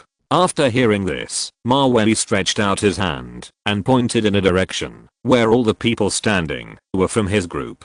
After seeing this, Commander Mikoyan nodded and then signaled to Captain Samsonov to let the other soldiers withdraw. Only Mavey's mercenary group remained on the field. When the remaining more than 1,700 people retreated to their original positions and waited for orders, Victor and the others appeared in front of Mavey in full. "Mr. Mavey, please." Lieutenant General Mikoyan left time for Mavey. At the same time, he also wanted to know why Mavey wanted to see his subordinates at this time. On the way here, Mavey also talked to him about arranging the corps to go to some fronts to practice their skills. This can also improve their combat experience and test their training results. Mikoyan agreed. However, when the commander of the Alpha team was paying attention to this, Mavey stretched out his right hand, then opened his 5 fingers and made a number 5 in the air. Victor and more than 600 other mercenaries couldn't understand what the boss meant. Why did he come all the way to the battlefield without saying anything, just opening his right hand to them?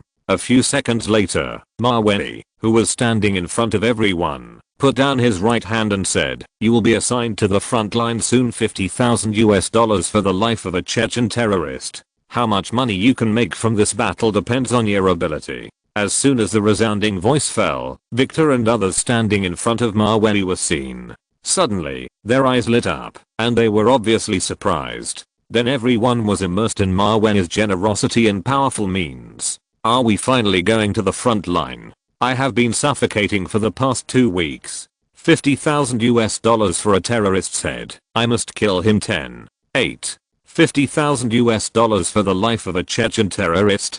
So cool." The boss's move is really different. Seeing that everyone was encouraged by the bonus, the morale was rising all the way. Commander Mikoyan, who was standing next to him, had led the team for so many years, and it was really the first time he saw someone like Mavey, who was simple and rough, offering a bounty for killing terrorists. In fact, what he didn't know was that Mavey didn't spend the money for show or to be ruthless. Now his Mavey mercenary corps has training methods and elite talents. The only thing missing is to become famous in one battle. Use the blood of the Chechen rebels to deter the entire Chechnya and even the terrorists in the whole world. $50,000 for a terrorist's life. This price Mavey has already estimated. It won't cost a lot of money. On the contrary, it can inspire the wolf nature of the corps, let them kill the enemy crazily, and achieve the reputation of Mavey Mercenary Corps. Mr. Mavey, I have something to remind you, that is, the $50,000 reward you just offered. What if your subordinates use false data, or use civilians who were accidentally injured to make up the numbers? What should we do? Mikoyan kindly reminded. After all, Mavey can't always be on the front line. Even if he is on the front line, it is impossible for him to see every battle. Don't worry about this, Lieutenant General Mikoyan. I believe in my corps, Mavey said with a smile. The 625 elites in front of him were all selected through strict screening. The most important one is the objective analysis of the psychological experts. They can help Mavey identify trustworthy candidates from the aspects of personality and character. As the saying goes, trust people when you employ them, and don't employ people if you don't trust them. In the end, it was proved that Mavey's vision was indeed correct. The 625 elite corps led by Victor, each 5 people in a small team, each 20 people in a large team. In the following frontline battles, they fought bravely. Let other Russian troops look at them with new eyes. Certified the strength of the Mavey Mercenary Corps. However, the Mavey Mercenary Corps can have such a performance. In addition to the $50,000 in bounty on the head offered by Mavey, the most important thing is the advanced tactics he provided. This tactic is very effective against the Chechen militants, and the guerrilla warfare on which they rely for survival has been completely defeated. The weekly casualties of the Russian army have dropped sharply since the change of tactics, and they are getting more stable and more experienced. The combat capability has increased sharply. Mawey's tactical guidance has enabled the Russian army to perform well. All his actions and achievements have been noticed by the bigwigs above. It is estimated that after all the Chechen terrorists in the entire area have been cleared out, the Russian army and the Russian Ministry of Defense will award Mawey medals again. After returning safely from the Chechen battlefield, Mawey looked at the date and time. He found that it was August 22, 2001. There were less than 20 days left before the 9/11 terrorist attacks in the previous life. Mawey wanted to kindly remind the Pentagon to send an email, but in the end, he thought about it and gave up. After all, an email could not prevent the 9/11 incident. If something still happens, and the Americans finally investigate him, Mawey will definitely be forced to say where the news came from. And if it is verified that the source of the news is problematic, then he really failed to accomplish a good thing and got into trouble. Even Russia can't save him. So don't ask for trouble. At most, pray that there will be number 911 in this life. Are you in Washington in the middle of next month? How about going on vacation in other cities? Mawey called Jennifer. Because besides New York, Washington is also a major attack city for terrorists. Mawey doesn't want his relatives to die tragically in this disaster, so it's best to avoid it if possible.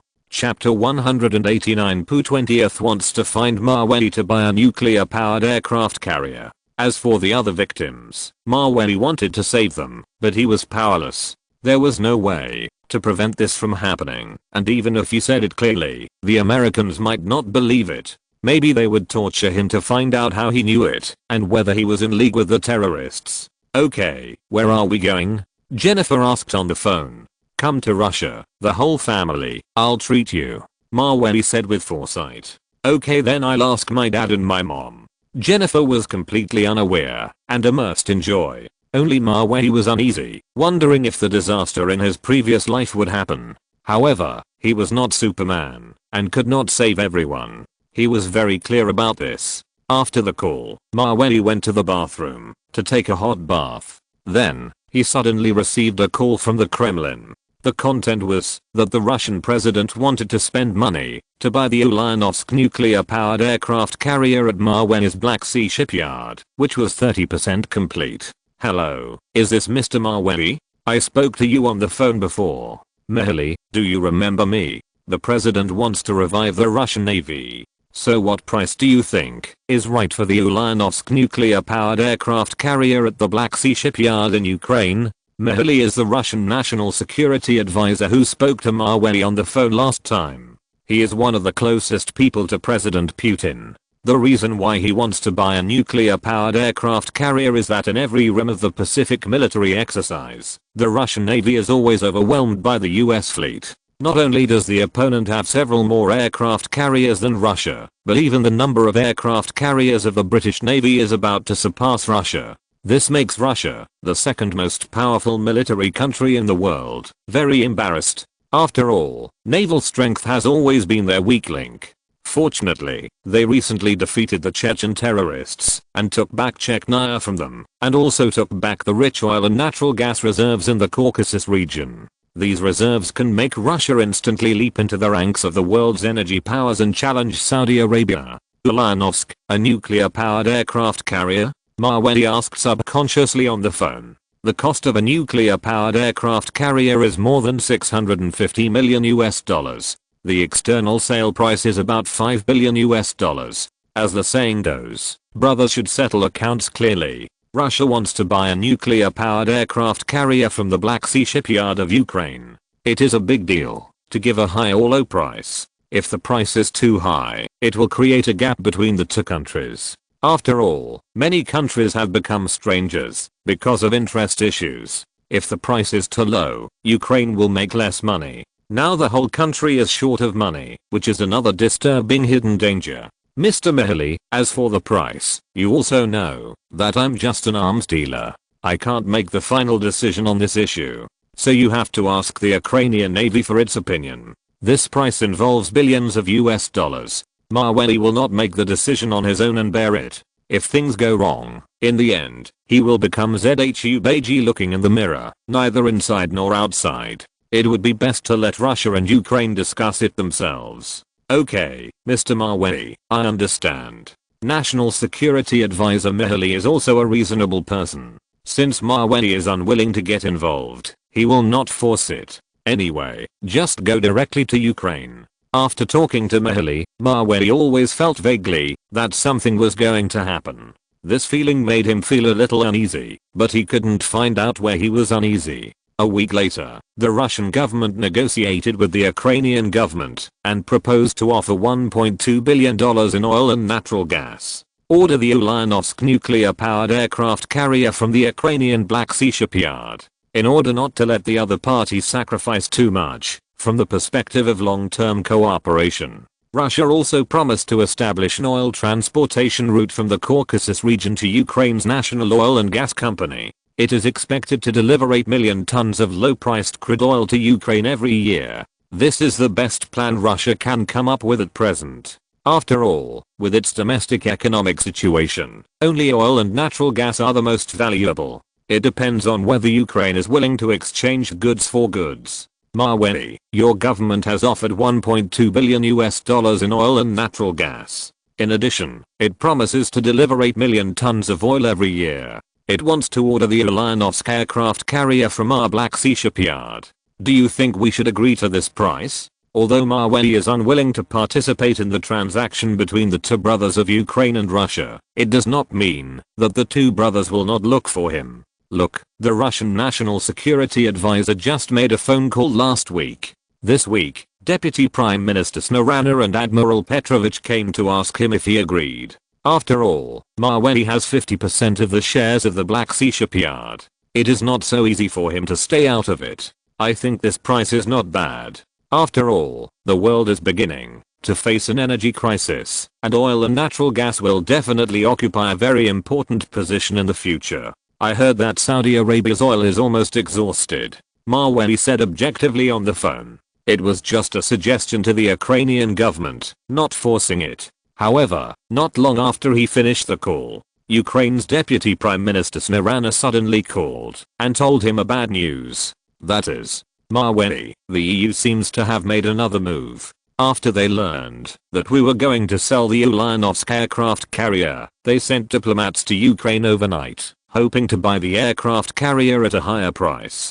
Deputy Prime Minister Snorana also knew that the EU was not doing well. The high price they paid to grab the aircraft carrier was to create a gap between Ukraine and Russia because of the conflict of interests, so as to disintegrate their alliance. As for the ownership of the nuclear-powered aircraft carrier, it happened that South Korea, an ambitious country, had always wanted to buy an aircraft carrier. South Korea in the parallel world did not buy two abandoned aircraft carriers from Russia after the end of World War II. So it has always been itchy in my heart. In 2001, South Korea's economic development was very rapid. From less than $80 per capita GDP in 1960 to $9,800 per capita GDP in 2001, it was fully capable of competing with Russia for nuclear-powered aircraft carriers. There was no Cold War in the parallel world, and the relationship between South Korea and the United States was relatively unfamiliar. Instead, he listened more to the EU, which had rescued him in the past. In addition, the Americans were unwilling to sell him a nuclear-powered aircraft carrier. If you're listening to this novel on a channel other than Fanfic World, it means they downloaded and uploaded it without effort. We cordially invite you to visit our channel, Mundo Fanfic Novelos. There you'll find the original version of this story and you can explore many other novels of various genres. We're waiting for you to immerse yourself in a world of incredible novels. Chapter 190. The Russian government is in financial difficulty, and Mavey saves the market. And you have to know that currently only the United States has nuclear-powered aircraft carriers in the world. So who can follow closely and become the second in the world is also a point of concern for many major countries. The French Charles de Gaulle aircraft carrier was not built in the parallel world. South Korea, which is ambitious, is naturally unwilling to miss this opportunity under the instigation of the European Union. How much does South Korea plan to offer? What do the senior officials of the Ukrainian government think? Mawey asked vigilantly on the phone. South Korea, the big sucker, doesn't know how expensive it is to maintain a nuclear-powered aircraft carrier. If this Russian order is ruined by the European Union, it will not only lose a nuclear-powered aircraft carrier, it is the complete friendship between Ukraine and Russia. If things go wrong, it will gradually disintegrate from this incident. South Korea offered $5.2 billion US. This price is very tempting to many of our Ukrainian senior officials. Deputy Prime Minister Snarana said to Mawey truthfully on the phone. This time South Korea is coming with great momentum, and they are determined to get the Ulyanovsk nuclear-powered aircraft carrier. The offer of $5.2 billion US made the Ukrainian government very excited. In particular, some pro-Russian factions are more willing to make a deal with South Korea rather than Russia. Looking at the Korean country in this world, it really doesn't know how to be quiet. Under the instigation of the European Union, it came out halfway and wanted to intercept the goods. This is too much. So Mawey suddenly came up with a plan and said on the phone, "Okay, I know. I will come to Ukraine tomorrow to meet the representatives from South Korea. Well, then, I will pick you up at the airport." Deputy Prime Minister Snarana welcomed Mawey's arrival. At this time, her words made Mawey on the other end of the phone think of what her daughter Leah said in the Russian hotel. "I often hear strange noises coming from my mother's room late at night. See you then." Mawey shook his head quickly to eliminate the messy thoughts in his mind. Now we must focus on the overall situation and successfully resolve the crisis at hand. Sure enough, not long after talking to Deputy Prime Minister Snarana, Mawey received another call from Russian National Security Advisor Mavey. "Mr. Mawey, have you heard something? South Korea suddenly sent diplomats to Ukraine to buy the Ulyanovsk aircraft carrier, and the price is $5.2 billion US?" Mavey asked anxiously on the phone. Anyone with a discerning eye can see that the offer from South Korea is much more tempting than that from Russia. If the order is snatched away, not only will the Russian president, Putin, be very unhappy, and the entire country will be very embarrassed, there will also be a gap in the view of Ukraine, isn't it? Just that the economy is temporarily backward? Is it necessary to be so greedy for money? It has to be said that the EU is really a troublemaker. If they didn't instigate South Korea to compete, the Ukrainian government would have agreed to Russia's purchase demand long ago. Well, as far as I know, the offer from South Korea is indeed $5.2 billion US. Mawey confirmed on the phone. Then Mr. Mawey, has Ukraine agreed? National Security Advisor Mavey asked Mawey directly. What Russia is most concerned about now is the attitude of Ukraine. Not yet, but the situation should not be optimistic. Mawey wanted to give Mavey a shot of prevention.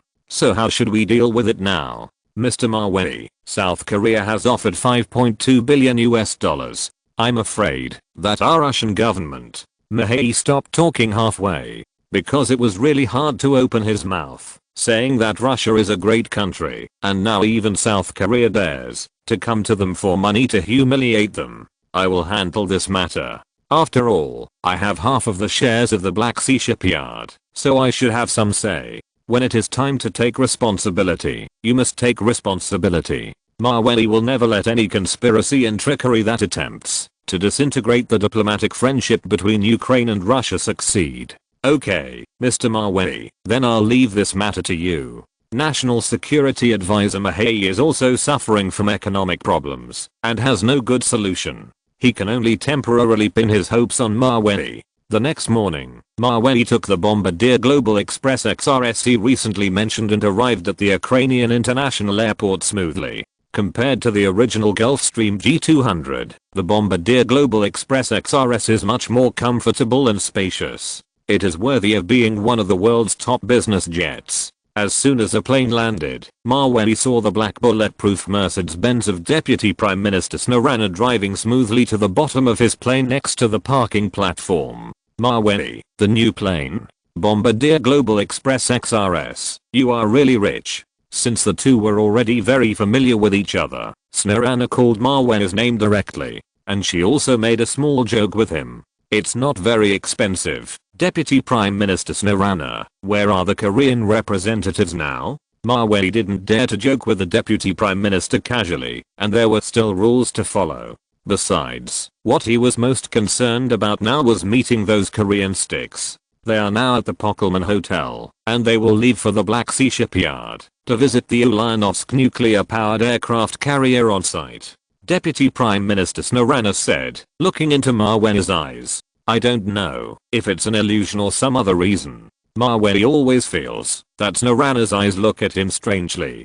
Could it be that her daughter Leah Sia said something to her mother after returning home? Mawei doesn't know. Ahem. Okay, let's go to the Black Sea shipyard, Mawei said, and immediately got into Snorana's bulletproof Mercedes-Benz. Then the two of them rushed to the Black Sea shipyard. It happened that the Korean diplomat, Park Min-hoon, and Admiral Woo Cheng-jun also arrived at the shipyard by car. In order to avoid suspicion, Deputy Prime Minister Snorana was not convenient to intervene. Everything depends on Mawei's performance. Originally, the person responsible for receiving the Korean side was a Ukrainian Navy Rear Admiral. But due to Mawei's intervention, Major General Peter naturally did not compete with Mawei for this job. After all, he is not as professional as Mawei in sales. And if the deal fails, and he is blamed by his superiors, he will be the one who suffers. Admiral Woo Cheng-jun, let me introduce you. This is Mr. Mawei from our Black Sea shipyard. He is in charge of your Korean side's visit. Mr. Mawei, this is Admiral Woo Cheng-jun from South Korea, and the one next to him is the diplomat, Park Min-hoon. Major General Peter introduced the two parties. Chapter 191 Mawei's rescue measures. The Korean representative who was angry to death. Mawei looked at the Korean admiral and a group of naval officers standing in front of him. Almost all of them were shorter than him. So when everyone looked at Mawei, they all looked up. Before coming to Ukraine, diplomat Park Min-hoon, Admiral Woo Cheng-jun and others had received reminders from the European Union. They specifically mentioned Mr. Mawei from the Black Sea shipyard, who is a Russian. He owns 50% of the shares of the Black Sea shipyard, so you must be careful when you contact him. Otherwise, he may interfere. Therefore, due to the EU's special attention to Mawei, the Korean and Russian sides stared at each other with a strong smell of gunpowder before they exchanged a word. That scene was really different from any reception Mawei had ever had. Haha, are you Mr. Mawei from Russia? I've heard of you for a long time. Woo Cheng-jun forced a smile and stretched out his right hand to Mawei. His appearance is a typical Korean look. Single eyelids, flat nose, high cheekbones, and M-shaped lips. Hello, Admiral Woo Cheng-jun. Mawei was too lazy to even smile at this troublemaker who showed up halfway. I remember in the previous life, the Koreans insisted on deploying the THAAD anti-missile system on the Korean peninsula despite opposition. This directly caused the anger of country Z and Russia. Fortunately, under pressure from all sides, all THAAD equipment in the base was removed. However, this also deeply reflects the stubbornness of the Koreans. And they are easily deceived by big countries. Typical small country psychology. If they dare to mess around like this in this life, Mawei estimates that by then, it will not only be economic suppression against South Korea. He will definitely be in big trouble. THAAD anti-missile system is a defense system specially designed to deal with large-scale ballistic missile attacks. As long as it is successfully established, most of Russia will be locked by the anti-missile system. Once a Russian missile launch is detected, it can be intercepted immediately. This is equivalent to wasting half of Russia's combat power, which is a great threat to the country. Mr. Mawei, can you take us to see the nuclear-powered aircraft carrier in your Black Sea shipyard? Admiral Woo Cheng-jun asked directly to the point. The reason why the South Korean military spent a lot of money to buy a nuclear-powered aircraft carrier. In addition to being ambitious, there is actually another point, that is, South Korea's manufacturing and shipbuilding industries are not far behind the powerful countries. So they want to buy the aircraft carrier back and study it carefully. This can also lay the foundation for independent research and development of aircraft carriers in the future. Strive to become the #1 power in Asia as soon as possible. Sure, please follow me. Mawei will not let the Koreans ruin the Russian Navy's order. So he directly took everyone to visit the Ulyanovsk nuclear-powered aircraft carrier on the spot. The huge aircraft carrier hull is built on the keel of the dock. Even if it is only 30% completed, it cannot cover up its 324-meter hull and 85,000 tons of full load displacement. Woo Cheng-jin and the South Korean military standing in front of them showed a strange brilliance in their eyes. It was a kind of greed, mixed with lofty ambitions and a complex look of great power dreams. Seeing this, Ma Wen, who was standing next to them, could not help but said bluntly, like pouring a bucket of cold water on them, "Admiral Woo Cheng-jin, the ship in front of you is the Ulyanovsk aircraft carrier. But I'm sorry, I think the $5.2 billion offered by your South Korean side is probably not enough to order this nuclear-powered aircraft carrier." As soon as the words fell, Admiral Woo Cheng-jin, who was originally immersed in the majesty of the aircraft carrier, suddenly turned his head and squinted his eyes, looked at Ma Wen and said, "Mr. Ma Wen, what do you mean by what you said just now? As far as I know, it seems that the Ukrainian government is very tempted by our offer. And your Russian government seems to be completely unable to afford this price, right?" Woo Cheng-jin knew that Ma Wen was from the Russian side, so he was not very polite when he spoke, but instead tit for tat. "It's just a nuclear-powered aircraft carrier, how can you not afford it? Admiral Woo Cheng-jin, you probably don't know how much oil reserves we have in the Caucasus region of Russia. It's no problem to buy 600 nuclear-powered aircraft carriers. So for the Ulyanovsk aircraft carrier, we Russians offer $5.5 billion. Ma Wen will naturally not be outdone. Facing the Korean sticks, he must be stronger than them. As soon as he finished speaking, the Korean Navy Admiral Woo Cheng-jin, as well as diplomat Park Min-sun and others standing in front of him were stunned for a moment and looked at each other. Because according to their intelligence, the Russian government cannot afford so many US. "Don't be so arrogant, Mr. Ma Wen. As far as I know, your Russian economy is in a full recession, and the government cannot come up with so much money to buy an aircraft carrier. Even if it's $5.5 billion of oil, it's impossible."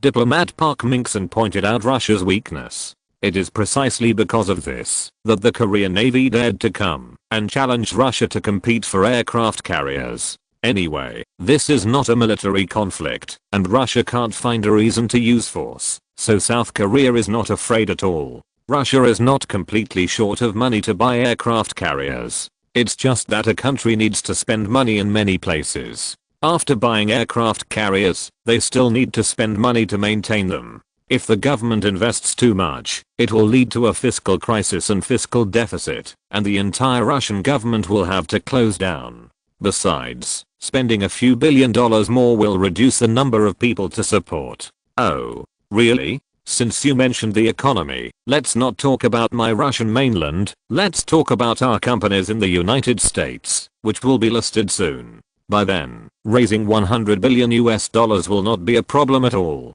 So for this $5.5 billion, if you Koreans can't afford a higher price, don't buy it, go home. Ma Wen said the truth. His Blizzard company, Marvel, will be listed on Nasdaq soon. According to the current company trend, it will not be difficult to raise tens of billions of dollars. By then, he will not lose money by reselling the aircraft carrier to the Russian government. Because he owns 50% of the shipyard, 50% of the profits flow back into Ma Wen's pocket. However, he is really good at business. He is obviously half the boss of the Black Sea shipyard, but he competes with visiting customers to grab nuclear-powered aircraft carriers. It can make Koreans angry to death.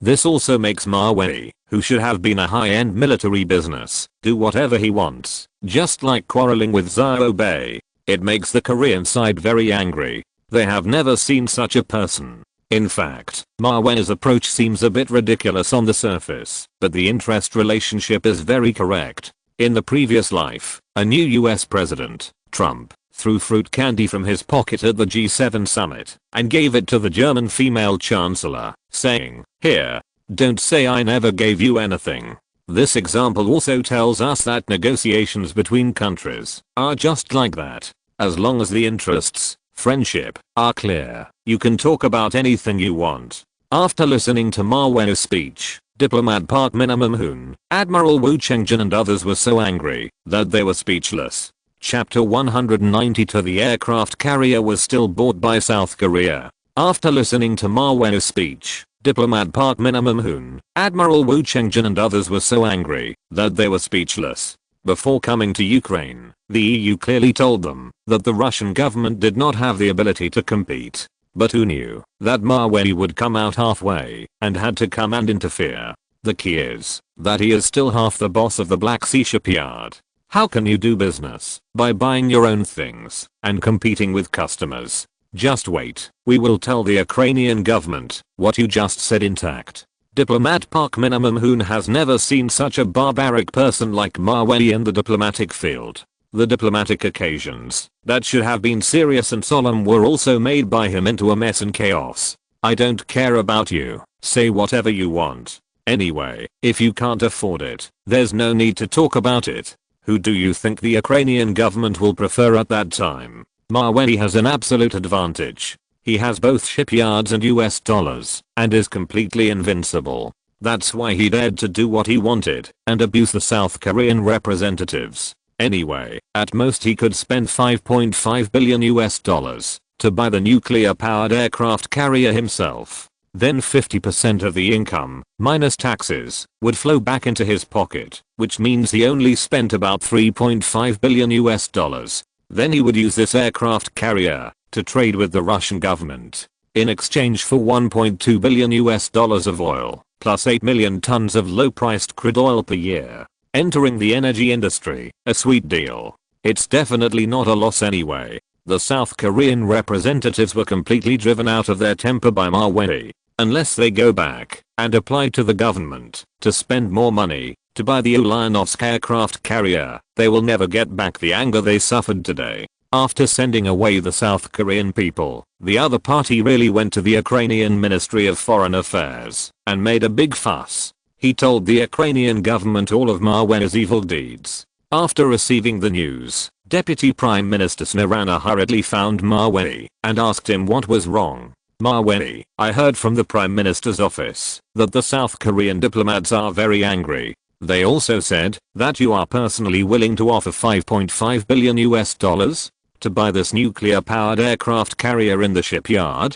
Snarana was also frightened by Mawei's feat. She was originally wondering what method Mawei would use to dismantle this EU conspiracy. Unexpectedly, Mawei was so simple and crude.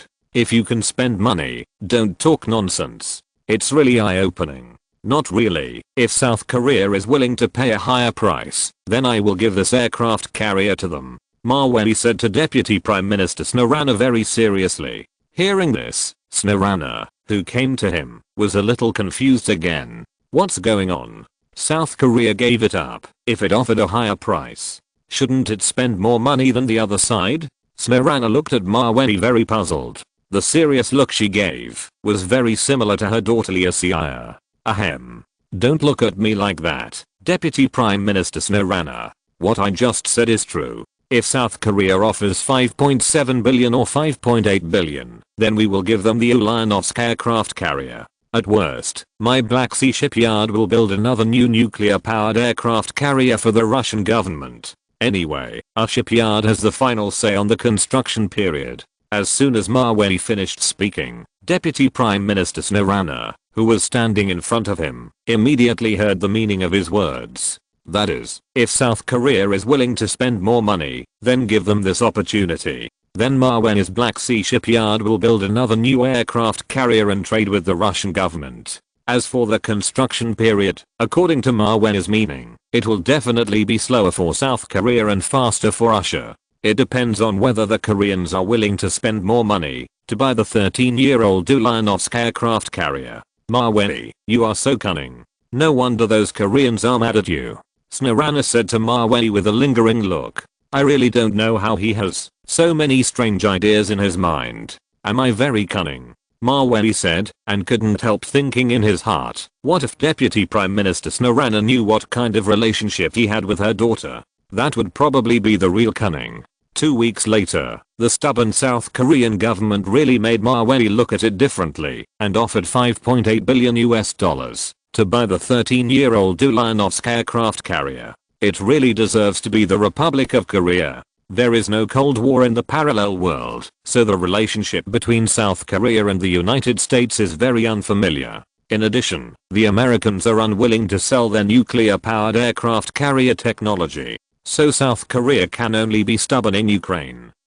However, in terms of delivery time, Mawei set a trap for the Korean sticks. The delivery time is 6 years and 8 months, and the quality is not guaranteed. If there is a problem with the nuclear reactor, they are only responsible for sending people to repair it, or returning it for repair. The maintenance cost is calculated separately. As for the new aircraft carrier sold to Russia, the delivery time is 4 years. All the equipment is brand new, and the Korean people don't know about this at all. The South Korean government will not make this embarrassing thing public. Only when the Russian nuclear-powered aircraft carrier makes its maiden voyage 4 years later, all the truth will be revealed.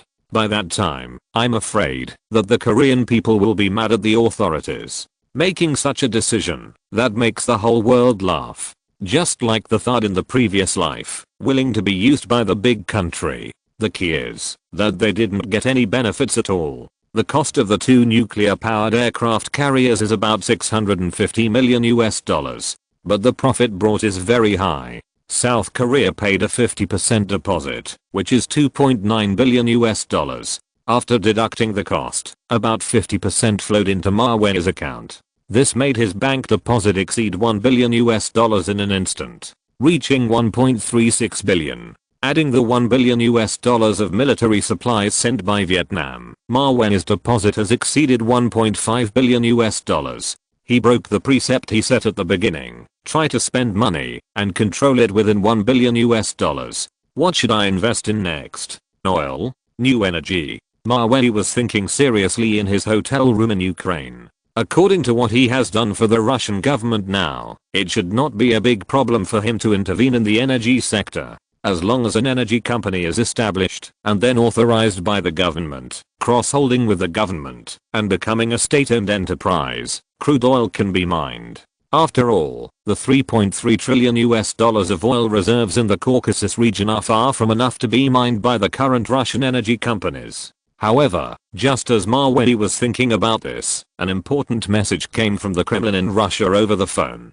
Chapter 193, talking about energy business, meeting mother and daughter. Hello, Mr. Maverick. This is Mihely. I'm very happy to have this call with you. The president is very satisfied with your performance in Ukraine. He wants to ask if you are interested in oil energy. Building a transportation route that can supply 8 million tons of crude oil per year to Ukraine. National Security Advisor Mihely asked Maverick enthusiastically on the phone. The demand for nuclear-powered aircraft carriers has been successfully solved. The Russian side must also fulfill its promise to establish a huge crude oil transportation route to Ukraine. However, how to set this route is still under discussion. Is it sea transportation or land transportation? That is, oil pipeline transportation.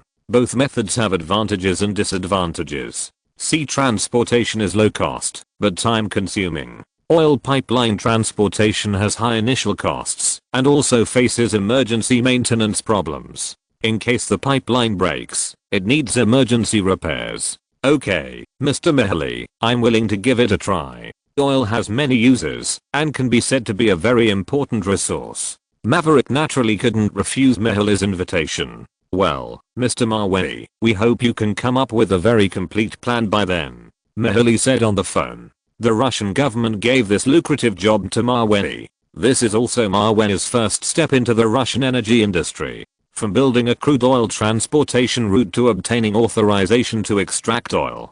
Build the company into a company like PetroChina and Sinopec.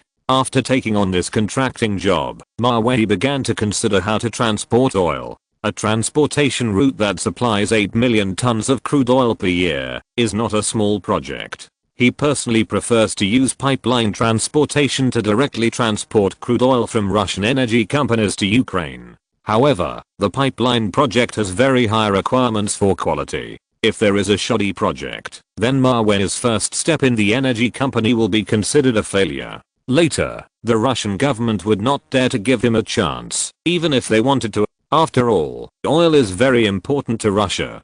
Deputy Prime Minister Snorana, I heard that your family has a business involving energy. Mawei called Snorana. The company under her family is a famous Ukrainian energy company, Ukrainian Unified Energy Company, which monopolizes the natural gas supply throughout Ukraine and is very profitable. Business and politics are inseparable, and politics requires huge expenses. Just like in many countries, if there is no financial support from businessmen behind the presidential election, the funds for candidates to lobby for votes everywhere will be a problem. Not to mention the changes they are going to promise. After receiving Mawey's call, Snarana guessed what he was thinking. That's right. So you want to build a crude oil pipeline? Involving the energy industry? Leosia and Snarana, mother and daughter, have Mawey under their control. This phone call just said one sentence, and everything that happened next was guessed accurately. It is definitely the nemesis level. I guess so. Deputy Prime Minister Snarana. Mawey simply admitted it openly.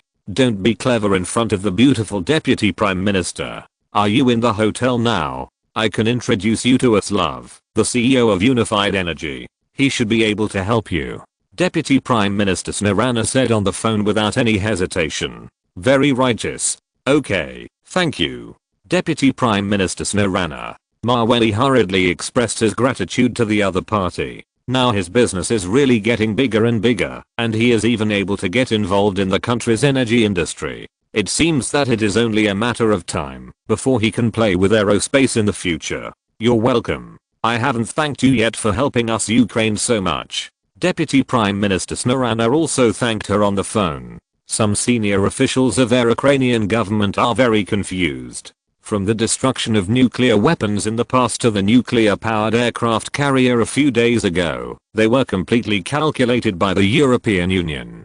Fortunately, Mawey came forward to solve the problem. Otherwise Ukraine would be doomed sooner or later in the hands of this group of people. After talking to the beautiful Deputy Prime Minister, Mawey was ready to set off to the headquarters of Ukraine's Unified Energy Company to meet their CEO. However, what Mawey didn't expect was that Deputy Prime Minister Snarana actually introduced him personally instead of just making a phone call. Not only that, when Snarana's daughter Leosia learned that Mawey was going to their family's energy company, she also clamored to come with him. So that means that this business deal is getting more and more complicated for Mawey. Not only on the surface, he has to pretend that he has a pure relationship with Leosia. And he also has to be careful not to let her mother Snarana find out about the clues between the two. You know, a woman's sixth sense is sometimes very accurate. If the matter is exposed, the energy company might be ruined. Brother Mawey.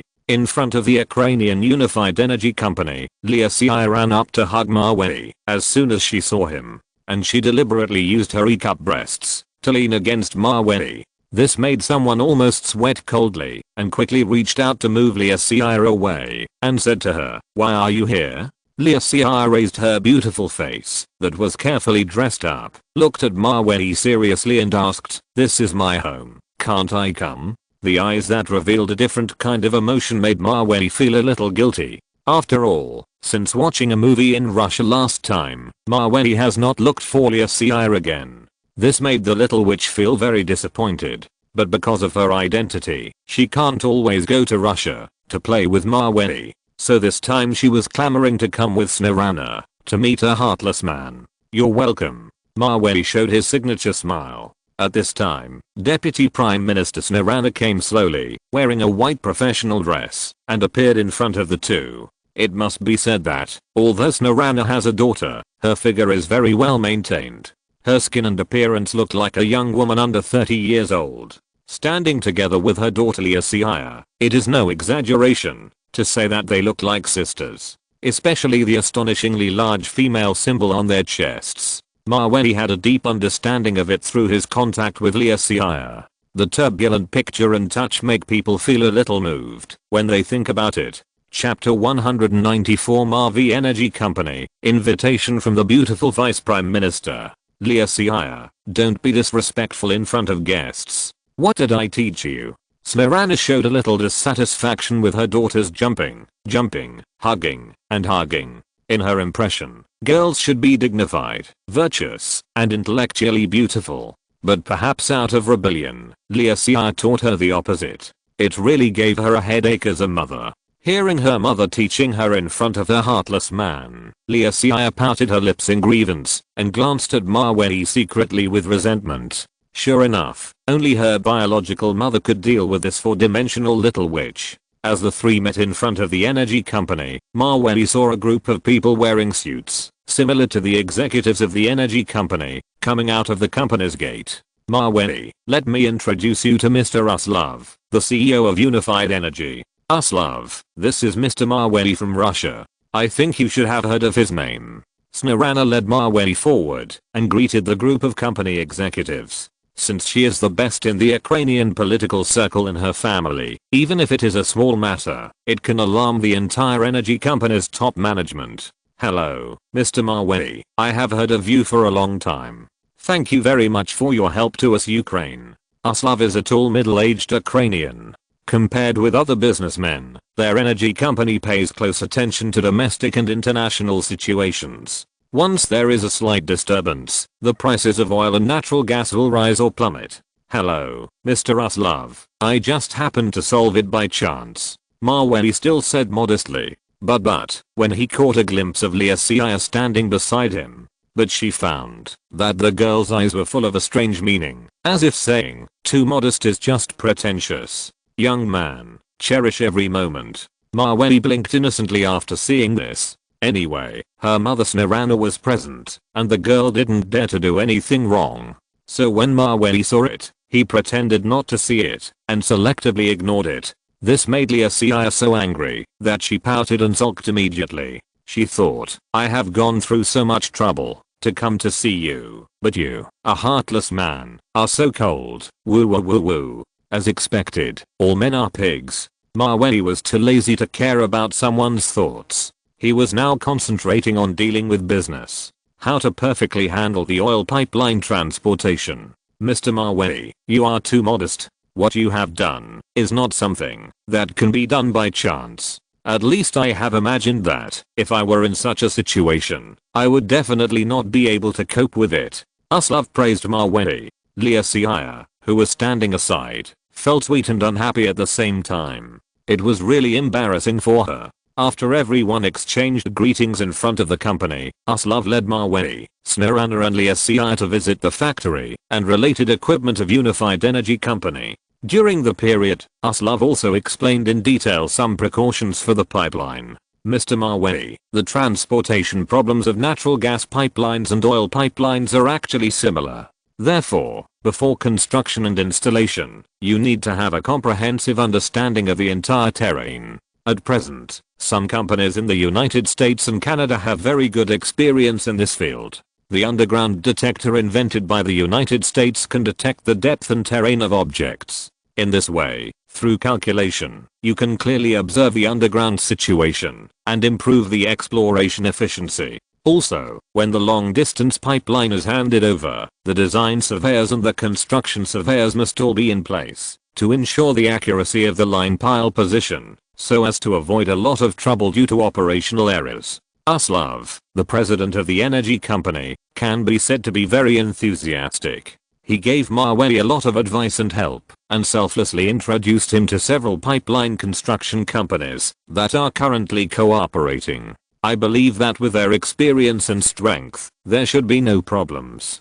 Thank you, Mr. Aslov. The information you provided is very helpful to me. Mawei is an experienced person after all. Judging from the resources provided by the other party, it is obvious that they are of great help. You're welcome, Mr. Mawei. It's just a piece of cake. Aslov said to Mawei with a respectful attitude. After getting the resources and contact information from the Unified Energy Company, Mawei immediately asked his subordinates to contact the other party to arrange on-site exploration and pipeline layout. At the same time, he also established the Mavey Energy Company to make advance arrangements for future oil and natural gas exploitation. All these things can be left to the subordinates. As the boss, Mawei sat in the bulletproof Mercedes-Benz car of Deputy Prime Minister Snarana and went to their home with the mother and daughter for dinner. Mawei, I didn't treat you well last time because of something suddenly. This time, as compensation, I will treat you to a bottle of latte winery red wine that I have treasured for a long time. How about it? Deputy Prime Minister Snarana asked him from the right side of Maweli in the back seat of the car. Her daughter Liaja sat on the left side of Maweli. In other words, Maweli sat in the middle of the three people. Whether on the left or the right, one could smell the pleasant fragrance of the mother and daughter. Before Maweli could answer, Liasia, who was sitting on his right, immediately said to him with a smile, "Brother Maweli, those 2 bottles of Chateau Latte have been treasured by my mother for many years. It seems that you will have a good time tonight." Seeing the strangeness in the eyes of the little witch, Maweli always felt that something was waiting for him. Ahem. Chateau Latte red wine is good. Then I'd rather obey your order, Deputy Prime Minister Snarana, Maweli said, coughing slightly. He suddenly became a little worried. What if Liasia wanted to have something happen with him at home? That would be too exciting. Too crazy. The Mercedes-Benz bulletproof car soon drove to the villa area of the rich in Ukraine. And the Ukrainian villa that Maweli was familiar with was once again presented in front of him. The steps of dinner were still. Snarana busy in the kitchen, and Maweli and her daughter Liasia obediently sat in the living room pretending to watch TV. Why do I say it's pretend? That's because, Brother Maweli, I dreamed about you last night. Liaja, wearing light yellow hot pants and a pure white t-shirt, sat on the sofa in the living room. Chapter 195. What happened overnight? Brother Maweli, I dreamed about you last night. Liaksha, wearing light yellow hot pants and a pure white t-shirt, sat on the sofa in the living room. The youthful aura of the girl, plus her devilish figure, is definitely more beautiful and attractive than the TV show. Oh, really? What did you dream about me? Maweli kept a proper distance from Liaksha. Although something did happen between the two, it couldn't be too blatant and ignore it. I dreamed about you, Liaksha said, deliberately raising her neck, leaning over her face, and deliberately putting her rosy lips close to Maweli's ear. I dreamed about you, doing shameful things with me on the sofa in my living room. While talking, Liaksha also took advantage of her mother's inattention, and lightly bent her lips, and kissed Maweli's side face. This kind of stimulating feeling like her cheating made Maweli nervous and a little excited. It was simply poison wrapped in sugar. Stop it, or I'll have to leave. Maweli had to use himself as a threat. It is said that only women and villains are difficult to raise. This is really a famous saying. Okay, then I won't make trouble. Liasia pulled Maweli's arm, not wanting him to leave. Fortunately, she was just a young girl who had just come of age. Even if she had many strange ideas in her mind, she was just an 18-year-old girl. It's time to eat. Maweli, Liasia. After working in the kitchen for a long time, the beautiful Deputy Prime Minister Snarana arranged a table of delicious dishes to entertain Maweli. At this time, she changed her white formal dress into a pure white slim t-shirt of the same style as Liasia, plus sky blue yoga pants. That figure is really speechless. If her daughter Liasia's figure is compared to a devil's figure, Snarana's graceful curves are not only a devil's figure, but also reveal the wisdom and sensibility of a mature woman. When Maweli sat at the table, even if he didn't intend to look at her, Yu Guangzhan could also feel the surging scale of the mother and daughter wrapped in white t-shirts. Especially at this time, the little witch Liathi, while her mother turned around to serve the food, deliberately put her breasts on the table. The squeezing scene made Maweli cough repeatedly. I regretted taking her down at the beginning. Maweli, this bottle is my collection of Chateau Latte, produced in 1967. Snarana took out a bottle of Latte red wine from the red wine cabinet. Then she opened it with tools and poured it for Maweli and herself. Mom, I want to drink red wine too.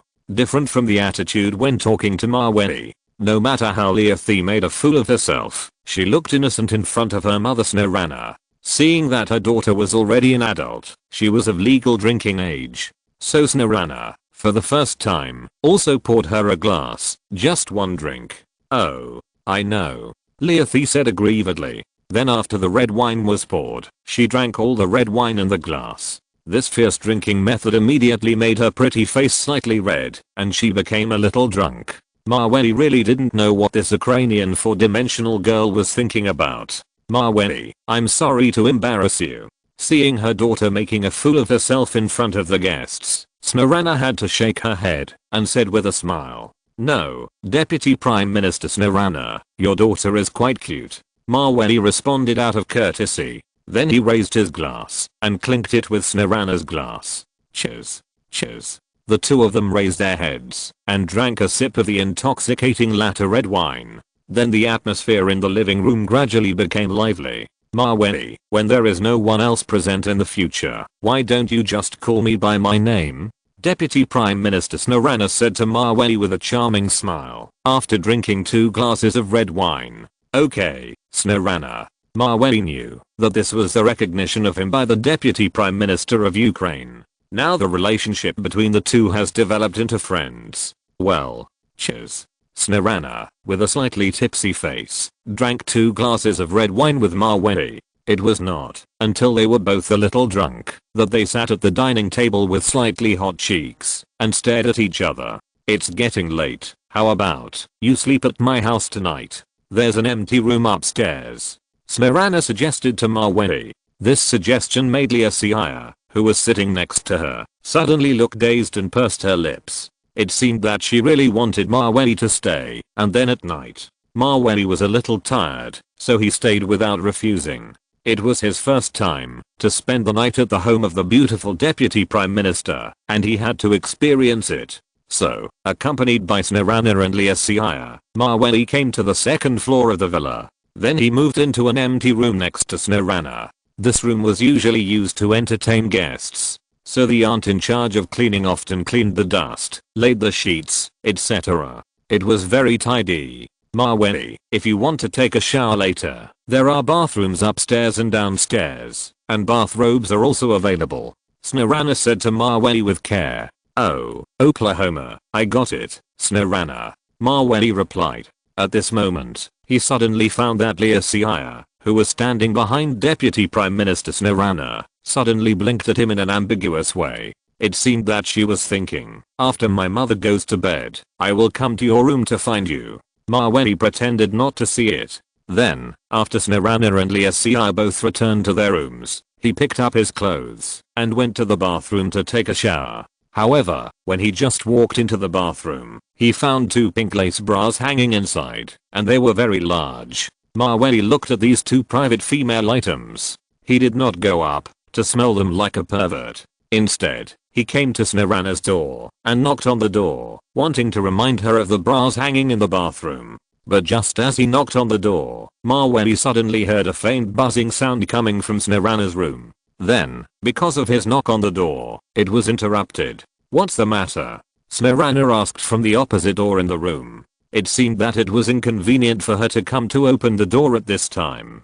Oh, the underwear hanging in the bathroom. I'm afraid it will get wet when I take a shower. Maweli said it more implicitly, but I believe Snarana will understand it as soon as she hears it. Half a minute later, Snarana opened the door to fix her makeup, then pursed her lips, and came to the bathroom, and took off her and Liaja's underwear and bra awkwardly. Chapter 196, Breathtaking, Maweli's oil layout. Throughout the whole process, Snarana did not look at Maweli. It seemed that she had done something guilty, and was too embarrassed to look directly at Maweli. At this time, someone suddenly remembered what her daughter Heir said. I often hear my mother alone in the room late at night, making strange noises. Maweli subconsciously glanced at Snarana. He found that there were faint water stains on her yoga pants. Maybe she accidentally fell on her body when drinking water. Maweli did not think too much about other aspects, fearing that it would not be good to think too much.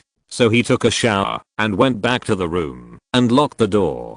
Prepare to spend this night of undercurrents. However, Maweli wanted to be law-abiding, but this did not mean that Heir, who had premeditated for a long time, would let him go so easily. Only at 12 o'clock in the morning, Maweli, who was sleeping lightly, suddenly heard the sound of a key quietly opening his door lock. Then there was a light click sound, and the door was opened from the outside. Maweli quickly turned on the bedside lamp and found that it was Liaksha, who appeared in his room wearing a cute sky blue thin pajamas. Shh! Before Maweli could speak, Liaksha suddenly made a gesture to silence him. Then she carefully pointed to the next door and asked Maweli to follow her. In the dark, the two groped their way to the corridor. Because it was late at night, the surroundings were extremely quiet, so that any small movement in the house could be heard particularly clearly. Maweli just followed Liaksha to her mother Snarana's room and heard a buzzing sound similar to vibration coming from the door. At this time, Liaksha, who was walking in front, suddenly turned around, biting her lip. Then, without waiting for Maweli to respond, she tiptoed to her red lips and asked in Maweli's ear, "Do you want me to give you a blowjob now?" As soon as the unexpected whisper was finished, Maweli felt his pants being taken off by someone's soft hands. Then Liaksha boldly served Maweli in front of her mother's door. After a breathtaking and super exciting passion, Liaksha was still not satisfied, so she pulled Maweli into her room and then had a second battle. But just when the hearty battle was halfway through, Liaksha's door was suddenly opened by someone. The one standing outside the door and peeking was Deputy Prime Minister Snarana, who came out to the bathroom to wash up after solving the problem. After a night, Maweli, exhausted, woke up in the villa's guest room. Then he got up to wash up, just in time to catch up with Snarana, who was making breakfast with the servants in the living room. Maweli didn't know about the peeping last night, but he found that Deputy Prime Minister Snarana looked at him with an indescribable strangeness in her eyes. "Mom, is breakfast ready?" At this time, Liaksha also went downstairs to prepare breakfast. Snarana looked at her daughter and Maweli with a complicated look in her eyes. Then she pretended not to know anything without saying anything.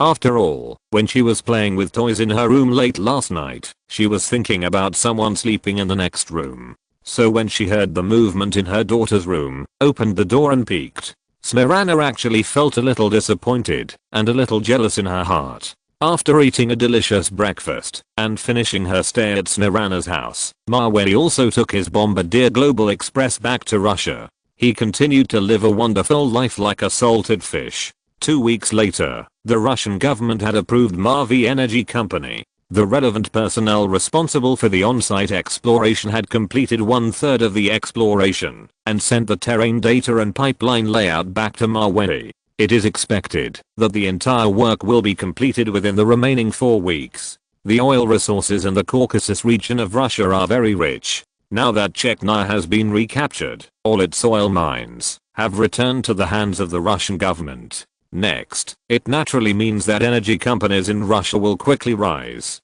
Such a big piece of cake, I believe there will definitely be many people jealous. At that time, many companies will compete and restrain each other. Maybe in the process of more than 10 years of competition, monopoly state-owned enterprises like PetroChina and Sinopec will be born. If Maweli's energy company wants to compete with those state-owned enterprises, then he must take advantage of the current time, when the energy companies have not yet developed, and firmly get involved. However, he has to cross-hold shares with the Russian government at a certain ratio in the company's shares. In this way, making the company a state-owned enterprise can ensure that the government will allocate some of the oil mines to him in the future. Otherwise, his company will be directly excluded. After confirming these, Maweli directly found two state-owned companies with a large background in Russia through his connections to invest in his Mavey Energy. With the background of state-owned enterprises, he will be eligible to participate in the Russian government's oil mine bidding. Before participating in the bidding, Maweli needs to first understand the oil and energy companies in Russia. For example, Russian State Oil Company was established in 1995, Lukoil Company was established in 1991, and Surgut Gas Line Company was established in 1993. According to the memory of the previous life, these 3 oil companies will become the 3 giants of the Russian oil industry. They were not established early. Compared with old companies such as Shell Oil established in 1907, they have just entered the industry not long ago. So now Maweli still has a chance to compete with them. It depends on whether he can seize the opportunity to bid for the mining rights of the oil field. Maweli looked at his bank account deposits, $1.567 billion US. This money is estimated to be tight if he wants to enter the oil and energy industry. After all, oil mining is not the internet, and it requires huge investments in the early stage. Crude oil mining machines, oil transportation pipelines, and oil processing and smelting plants. Maweli had to spend a lot of money to purchase these equipment and factories, and the time was tight. So Mawey finally considered and decided that instead of purchasing these by himself, it would be better to directly acquire suitable oil mining companies and oil refining companies around the world. Hello, Amir. This is Mawey. I heard you say some time ago that you have 2 small oil fields in the UAE, and they are almost exhausted. Mawey called his Dubai ally. After the oil fields are exhausted, a large number of equipment and production lines will be abandoned. In this way, Mawey can directly acquire their oil companies' mining and operating experience. If you're listening to this novel on a channel other than Fanfic World, it means they downloaded and uploaded it without effort. We cordially invite you to visit our channel, Mundo Fanfic Novelos. There you'll find the original version of this story and you can explore many other novels of various genres. We're waiting for you to immerse yourself in a world of incredible novels. Chapter 197. Take the A380 to Dubai to discuss oil business and meet the Prince of Dubai. The mature experience of the UAE oil company is very valuable to him. After all, those oil companies have been established for more than 60 years. Compared with these newcomers in the industry in Russia, they are definitely grandfather level. Yes, Mawey, the mining is almost finished. Recently, they seem to be preparing to change their careers and sell the company. Amir provided Mawey with very useful information on the phone. Because the oil companies of small oil fields have no connections to mine more oil fields. So after the oil mines are mined, they can only switch to other jobs. The company that originally operated the equipment also plans to transfer it. Okay, then please help me ask someone to contact them and say that I'm very interested in their company. Mawey said on the phone with a sharp knife. This is his second step, to become an energy tycoon, and it is a matter of great importance. Okay, it's a small matter. Leave it to me, Amir said confidently. He also knew that Russia had recently recaptured Chechnya, and the oil industry would rise rapidly. Mawey is an important figure in the Russian government, so he will naturally not miss this opportunity. Okay, let's get together when we get to Dubai some other day. The circle of rich people is like this, helping each other. If you have power and money, everything is easy to talk about. Haha, it's a deal then. Amir also admires Mawey. He remembered that the two met when they went to Europe to have fun last year. At first, he was amazed by Mawey's transformation of sports cars, and later he transformed warships. Amir watched Mawey develop step by step like a miracle. Now Mawey's background and identity have long exceeded their families by several times. The key is that it took more than a year. Looking back, Amir is really a little sad. After talking to his friends in Dubai, Mawey prepared to start his energy tycoon training plan. This industry is also unfamiliar to him, and he has never been involved in it. However, according to what Mawey saw and heard in his previous life, taking the Russian state oil company as an example, in 2010, the company's market value was $74.7 billion, and PetroChina, which was established 3 years later than it, had a market value of $240 billion in 2010. It stands to reason that Russia's oil and mineral resources are so rich that its market value should not be lower than that of PetroChina. How could it be so many times different? The reason, Mawey thought, should be a problem in the sales link. PetroChina monopolizes the entire industry chain from oil mining to oil refining, making finished products, and then selling them offline. In this way, it can maximize the profits of limited oil resources. On the other hand, the Russian national oil company mainly exports oil.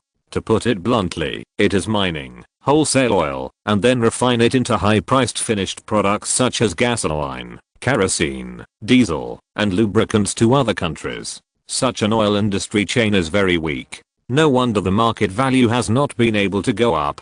With the lessons learned from the previous life, if Mawey wants to develop his own oil company, he must not just be a miner. In addition to negotiating with the government and encircling the abundant oil resources, it just so happens that PetroChina has not developed at this time. There are many private gas stations in the country that occupy the market everywhere. This may be an opportunity for Mawey. Everything depends on how it is discussed later. 5 days after the phone call, Mawey, who was at home in Russia, suddenly received news that it seemed that after the EU learned that he was going to enter the energy industry, there were signs that they would interfere. After all, the relationship between Maweli and the EU has reached the point where fire and water cannot coexist. Moreover, there are many old oil companies in Europe. For example, Royal Dutch Shell, BP, Total, etc. They are all old companies that have been established for hundreds of years.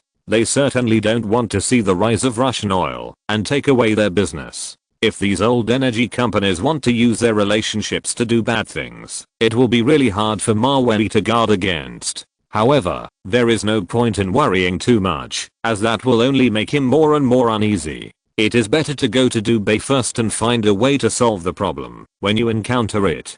5 days later, Maweli took his private plane to Dubai International Airport. After more than a year of development, Dubai, a hotspot for investors, has become more prosperous and colorful. The private plane that Maweli took to Dubai this time was not the Bombardier Global Express that he took to Ukraine last time. It was the A380, the giant in the sky, that he ordered from Airbus. The aircraft is 72.75 meters long, 79.75 meters wide, 24.09 meters high, and has a wing area of 845 square meters. With that scale, the Boeing 747 passenger plane is like a little brother in front of him, a little petite. This also means that Maweli, whether taking off from Moscow Airport or landing at Dubai International Airport, no longer has to be looked down by those large passenger planes because of the small size of the business jet.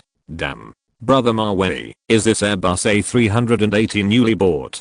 The two white-hatted Amr and Amir who were responsible for welcoming him at the airport looked at Maweli in surprise as he walked down from the pure white A380. I remember that when everyone met, Maweli was still riding a mini Gulfstream G200. It's only been more than a year, and he has changed to such a behemoth, which is really domineering. Brother Maweli, to be honest, I, Amr, have never admired anyone. The one I admire the most is you. First you modified Bugatti, then you modified a warship, and now this Airbus A380, isn't it also modified? Although Amr is a local tycoon in Dubai, they haven't completely opened their minds at this time. So they are just rich, not as sexy as Maweli. Do you want to go up and take a look? Maweli invited the little white hats. If it weren't for the big customers they introduced at the beginning, Maweli would not have developed so smoothly. Okay, let's open our eyes, Amr and Amir said expectantly. However, just when the two were about to board the plane to take a look, I saw a sky blue Boeing 747 plane landing on the nearby runway. On the tail of the plane, the red logo of the Dubai royal family was printed. People can tell at a glance that it is the car of the royal family, because Maweli and others were on the private aircraft apron. So the Boeing 747 that landed happened to stop next to Maweli according to the airport's arrangement. Amr and Amir looked at the sky blue plane eagerly, and it slowly stopped in front of them. Then they looked at each other, showing a slightly surprised expression and said, "That seems to be the plane of His Royal Highness the Prince." His Royal Highness the Prince? Chapter 198 The Prince of Dubai is actually Maweli's creditor. Your Highness? Maweli was also stunned for a moment after hearing this, and then he couldn't help thinking in his heart, will I be too arrogant this time? Maweli originally thought that the private plane of the Dubai royal family should also be an A380. So in order to avoid the embarrassment of encountering it at the airport, because his Bombardier was too small, he drove this A380 here. However, what he didn't expect was that in 2001, the Dubai Prince's plane was actually just a Boeing 747. What if the prince got off the plane later and saw that his plane was not as big as others? The key is that this is still Dubai, his own country. This face is really lost. Just as Maweli was thinking about this, he saw a Dubai youth wearing pure white UAE clothes and flip-flops on his feet, looking in Maweli's direction, getting off the Boeing 747. Sure enough, it was just as someone expected. The Dubai prince was very concerned about this A380 that was parked next to his plane and stole his limelight. Especially when he saw that Amr and Amir, who had met him several times, were also present. The Prince of Dubai, with his bodyguards, walked straight towards Maweli and the other two. That seems to be His Royal Highness the Great Prince, and behind him is Her Royal Highness the Princess. Amr and Amir said in a daze. They didn't expect that the Prince of Dubai would actually walk towards them. Your Highness. The two immediately stepped forward to greet him, fearing that they would offend the royal noble in front of them. Well, is this your friend? The Great Prince of Dubai, known as the most handsome and richest man in the world, his noble aura made countless women fascinated. Yes, Your Highness. His name is Maweli, from Russia. Amr and Amir answered truthfully. After listening to the two's answers, the Prince of Dubai turned his head and looked at Maweli. Is this A380 aircraft yours? Yes, Your Highness. Maweli replied as low-key as possible. He didn't want to cause unpleasantness with the Dubai royal family because of the size of the plane. Fortunately, these worries were unnecessary. At this time, the Prince of Dubai, who was standing in front of him, nodded slightly and then asked him, "Can I go up for a visit? I've been thinking about changing to an A380 recently." Rich people like the Prince of Dubai, like Maweli, don't consider the price when buying things. In their eyes, a plane worth hundreds of millions of dollars is just a fun toy. No problem. Maweli said, stretching out his right hand and making a gesture of invitation to the Prince of Dubai. To say that his A380 passenger plane is not nonsense. The transformation is very luxurious. Economy class, business class, first class, all connected. The decoration level is comparable to that of a 7-star hotel. All seats are handmade and customized aviation seats in Italy. Its comfort level exceeds that of Mercedes-Benz S-Class and Maybach S-Class luxury cars. The cabin is also equipped with a kitchen, spa, entertainment center, and luxury suites. The huge LCD TV in the suite alone cost Maweli a lot of money. Not to mention the royal handmade bed worth $1 million in front of the LCD TV. That's right, a handmade wooden bed cost Maweli $1 million, or 8 million RMB. This can be exchanged for 2 Ferrari sports cars. But then again, it's worth the money. The comfort of the handmade bed is great. When sleeping on it, every part of your body is supported and lifted up by the mattress. You won't feel back pain at all. The Prince and Princess of Dubai, led by Maweli, visited his luxury hotel in the sky. Seeing this, the 2 members of the Dubai royal family immediately decided to buy an A380 Airbus. Then they would modify it like Maweli, which would be awesome. Maweli, is that room over there a bathroom? Taking a shower on the plane? The Prince of Dubai asked curiously, pointing to a place not far away. To be honest, none of the current private jets have a bathing function. So Maweli's creative modification is really the first of its kind in the world of private jets. Yes, Your Highness, that's the bathroom. Maweli answered as low-key as possible. When he was talking, the Princess of Dubai standing beside him always tilted her head and looked at him seriously. Judging from the princess's delicate features, she has been a beauty since she was a child, and she will probably be even more beautiful when she grows up. Her smiles and frowns can definitely charm many men. Can I go in and take a look? The Prince of Dubai asked Maweli politely. Sure, go ahead. Maweli naturally replied politely. However, just as he finished speaking, Ivan, the butler, ran to him with a satellite phone and said, "Master, this is Steven, the president of Lamborghini. He wants to report to you that the 2 automotive laboratories you invested in have been built." Maweli nodded after hearing this, and then said to the Prince and Princess of Dubai, "Excuse me, both of you, I have to take a call." The way he spoke, even if he deliberately kept a low profile, was extremely luxurious and dazzling.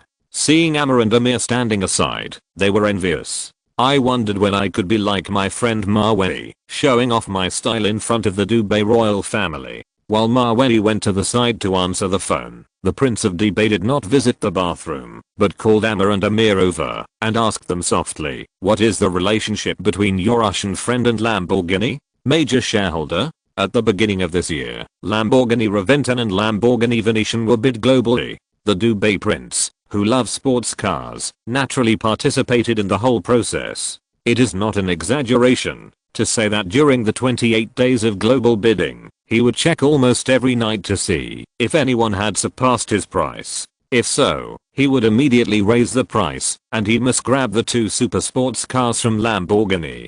So the Prince of Dubai was very concerned when he heard the call from Maweli just now. He really wanted to know when the 2 sports cars he had bought would be developed and delivered to him. Maweli was very low-key when he acquired Lamborghini and did not let the media report it widely, nor did he hold a press conference. Your Highness, we are not sure about your question, but we can ask for you later. Amr and Amir did not know all of Maweli's business, but if Maweli was the chairman of Lamborghini, they would not be surprised, because this is completely possible for Maweli now. Ahem. Sorry, I was delayed for a while just now. Maweli did not know that his call was heard by his biggest creditor. This time, he could not avoid a debt collection. Chapter 199. Daring to fool the Prince of Dubai. Brother Maweli, we just accidentally heard the content of the phone call from your housekeeper. Then I want to ask, what is your relationship with Lamborghini? Amr tried to ask Maweli in front of the Prince of Dubai. Being asked about the relationship so directly, even if Maweli didn't want to show off and wanted to keep a low profile in front of the Prince of Dubai, it seemed that it was no use. So, he could only speak more implicitly and reluctantly. If it's a relationship, it's mine. As soon as the voice fell, the Prince of Dubai standing in front of him suddenly felt very predestined and stepped forward and grabbed Maweli's hand. So, you are the chairman of Lamborghini? That's a coincidence. Have the 2 cars I bought from your company been developed? I bought them at the highest price in the world. The Prince of Dubai is not a fuel saving lamp.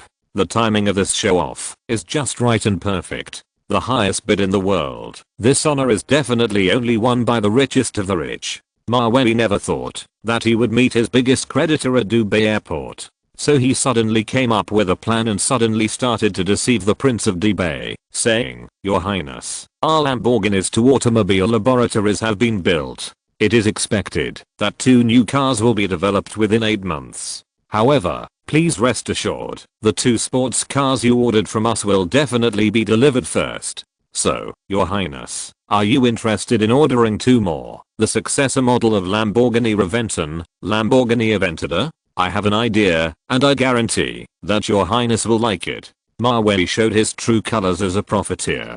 The best way to meet a creditor is not to avoid debt. Instead, deceive him again and make him a bigger creditor. Anyway, in today's society, the one who owes debts is the boss. This phenomenon of people's hearts not being as good as before, it's all tears to talk about it too much. The successor model of Lamborghini Reventon? What's the idea? Tell me about it. The Prince of Dubai asked with some curiosity. Because of Maweli's status as the chairman of Lamborghini, and the fact that his A380 was modified really well. So the Prince of Dubai was really interested in the idea he mentioned. Ahem. It's like this, Your Highness. I actually thought about it. If you replace the police cars driven by your Dubai police with Lamborghini sports cars, then driving them out will not only make the image of the Dubai government instantly full of style, but also shock people all over the world. Based on the memories left by his previous life, Maweli knew that his proposal would definitely touch the other party's heart. However, as expected, when the Prince of Dubai heard Maweli's idea, his eyes suddenly lit up. It felt like the door to a new world of showing off wealth was opened. Even the young princess of Dubai was so surprised by Maweli's idea that she kept blinking. She looked at her brother for a while, and then at Maweli standing in front of her. Maweli, your idea is really amazing. The model you just mentioned, Lamborghini Aventador? Do you have a photo? Let me see. At this time, the Prince of Dubai had been fooled by Maweli and forgot to collect debts. He only thought about the 5 big words Lamborghini police car. Yes, Your Highness. As soon as Maweli finished speaking, a Russian bodyguard standing not far away came to the crowd with a finalized photo of the Lamborghini Aventador. The Prince of Dubai looked at the Lamborghini Aventador in the photo. It looked slightly different from the Lamborghini Reventon, but it was very handsome. If it was converted into a Dubai police car, it would definitely become a major feature of Dubai. Okay, I'll buy this Lamborghini Aventador.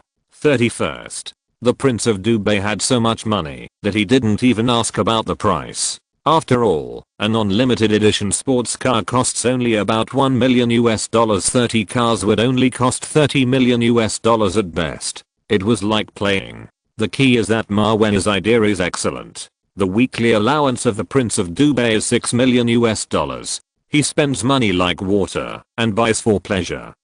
Your Highness is so generous. Then I will give you 10 more Aventadors as a token of my appreciation. Marwen's character is absolutely straightforward. Since the other party is so generous, there is no reason for him to be stingy. The key is that once these 10 sports cars are given, Marwen and the Prince of Dubai will be friends. If he encounters any problems in Dubai in the future, he will be taken care of. 10 Aventador sports cars just now? The Prince of Dubai was slightly surprised after hearing this. Even though he is used to the world, he has never seen such a generous and powerful sports car dealer like Marwen. Really? The Prince of Dubai asked for confirmation. He never asks for discounts when buying cars, and he doesn't think the price of 10 Lamborghini Bulls is too much. The key is that the items Marwen gave were really well delivered.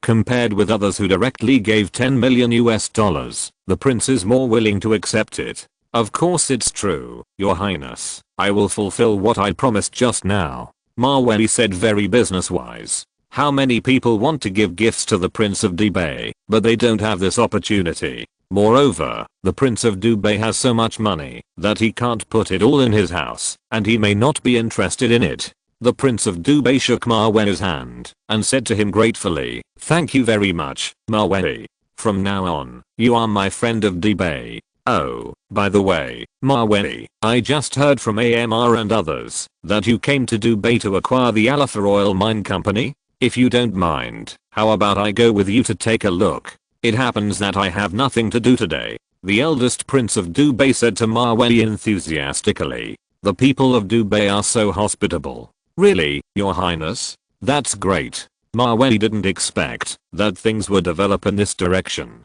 If there is the Dubai royal family to support him, the entire acquisition process should be smooth sailing, and he is not afraid of those European oil companies who are stirring up trouble. An hour later, in front of the Alpha Oil Mine Company, top luxury cars drove in one after another. Rolls-Royce, Bentley, Maybach. It was a feast for the eyes. And the owners of these luxury cars were those old oil companies from Europe. Royal Dutch Shell, British BP, French Total. The purpose of their coming here is to participate in the on-site bidding of the Alpha Oil mine later. Compete with Marwen to buy all the industrial chains of Dubai Petroleum Company, as well as mining experience, smelting experience, etc. Chapter 200. The Crown Prince of the UAE has arrived. Who is Marwen? These old European oil companies have received reminders from the governments of various European countries, and they want to strangle Russia, a rising energy power, in the cradle as much as possible,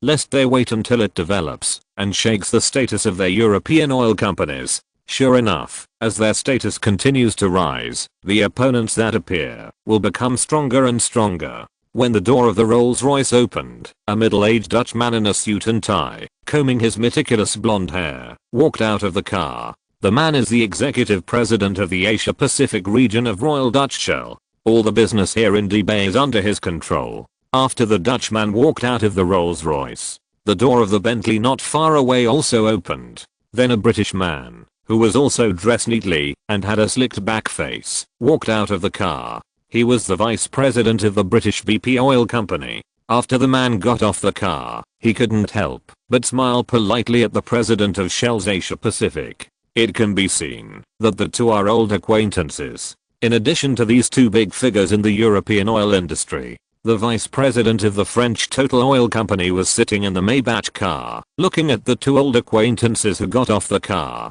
And at this time, he also saw the president and vice president of Alpha Oil Mine Company, with a large group of company executives, took the initiative to welcome the arrival of the three people. From this welcome ceremony, it is obvious that the status of these three European companies in Alpha's eyes is very high. Otherwise, it would be impossible to send so many people to welcome them. However, just when the vice president of France's Total Oil Company wanted to open the car door and get out of the car to join in the fun, suddenly, two white Mercedes-Benz SUVs drove in front of Alpha Oil Mine Company. The people who saw the car didn't take it seriously. After all, in Dubai, a country with a lot of money, Mercedes-Benz cars are just cars driven by ordinary people. The shopping cars of rich people are at least Maserati.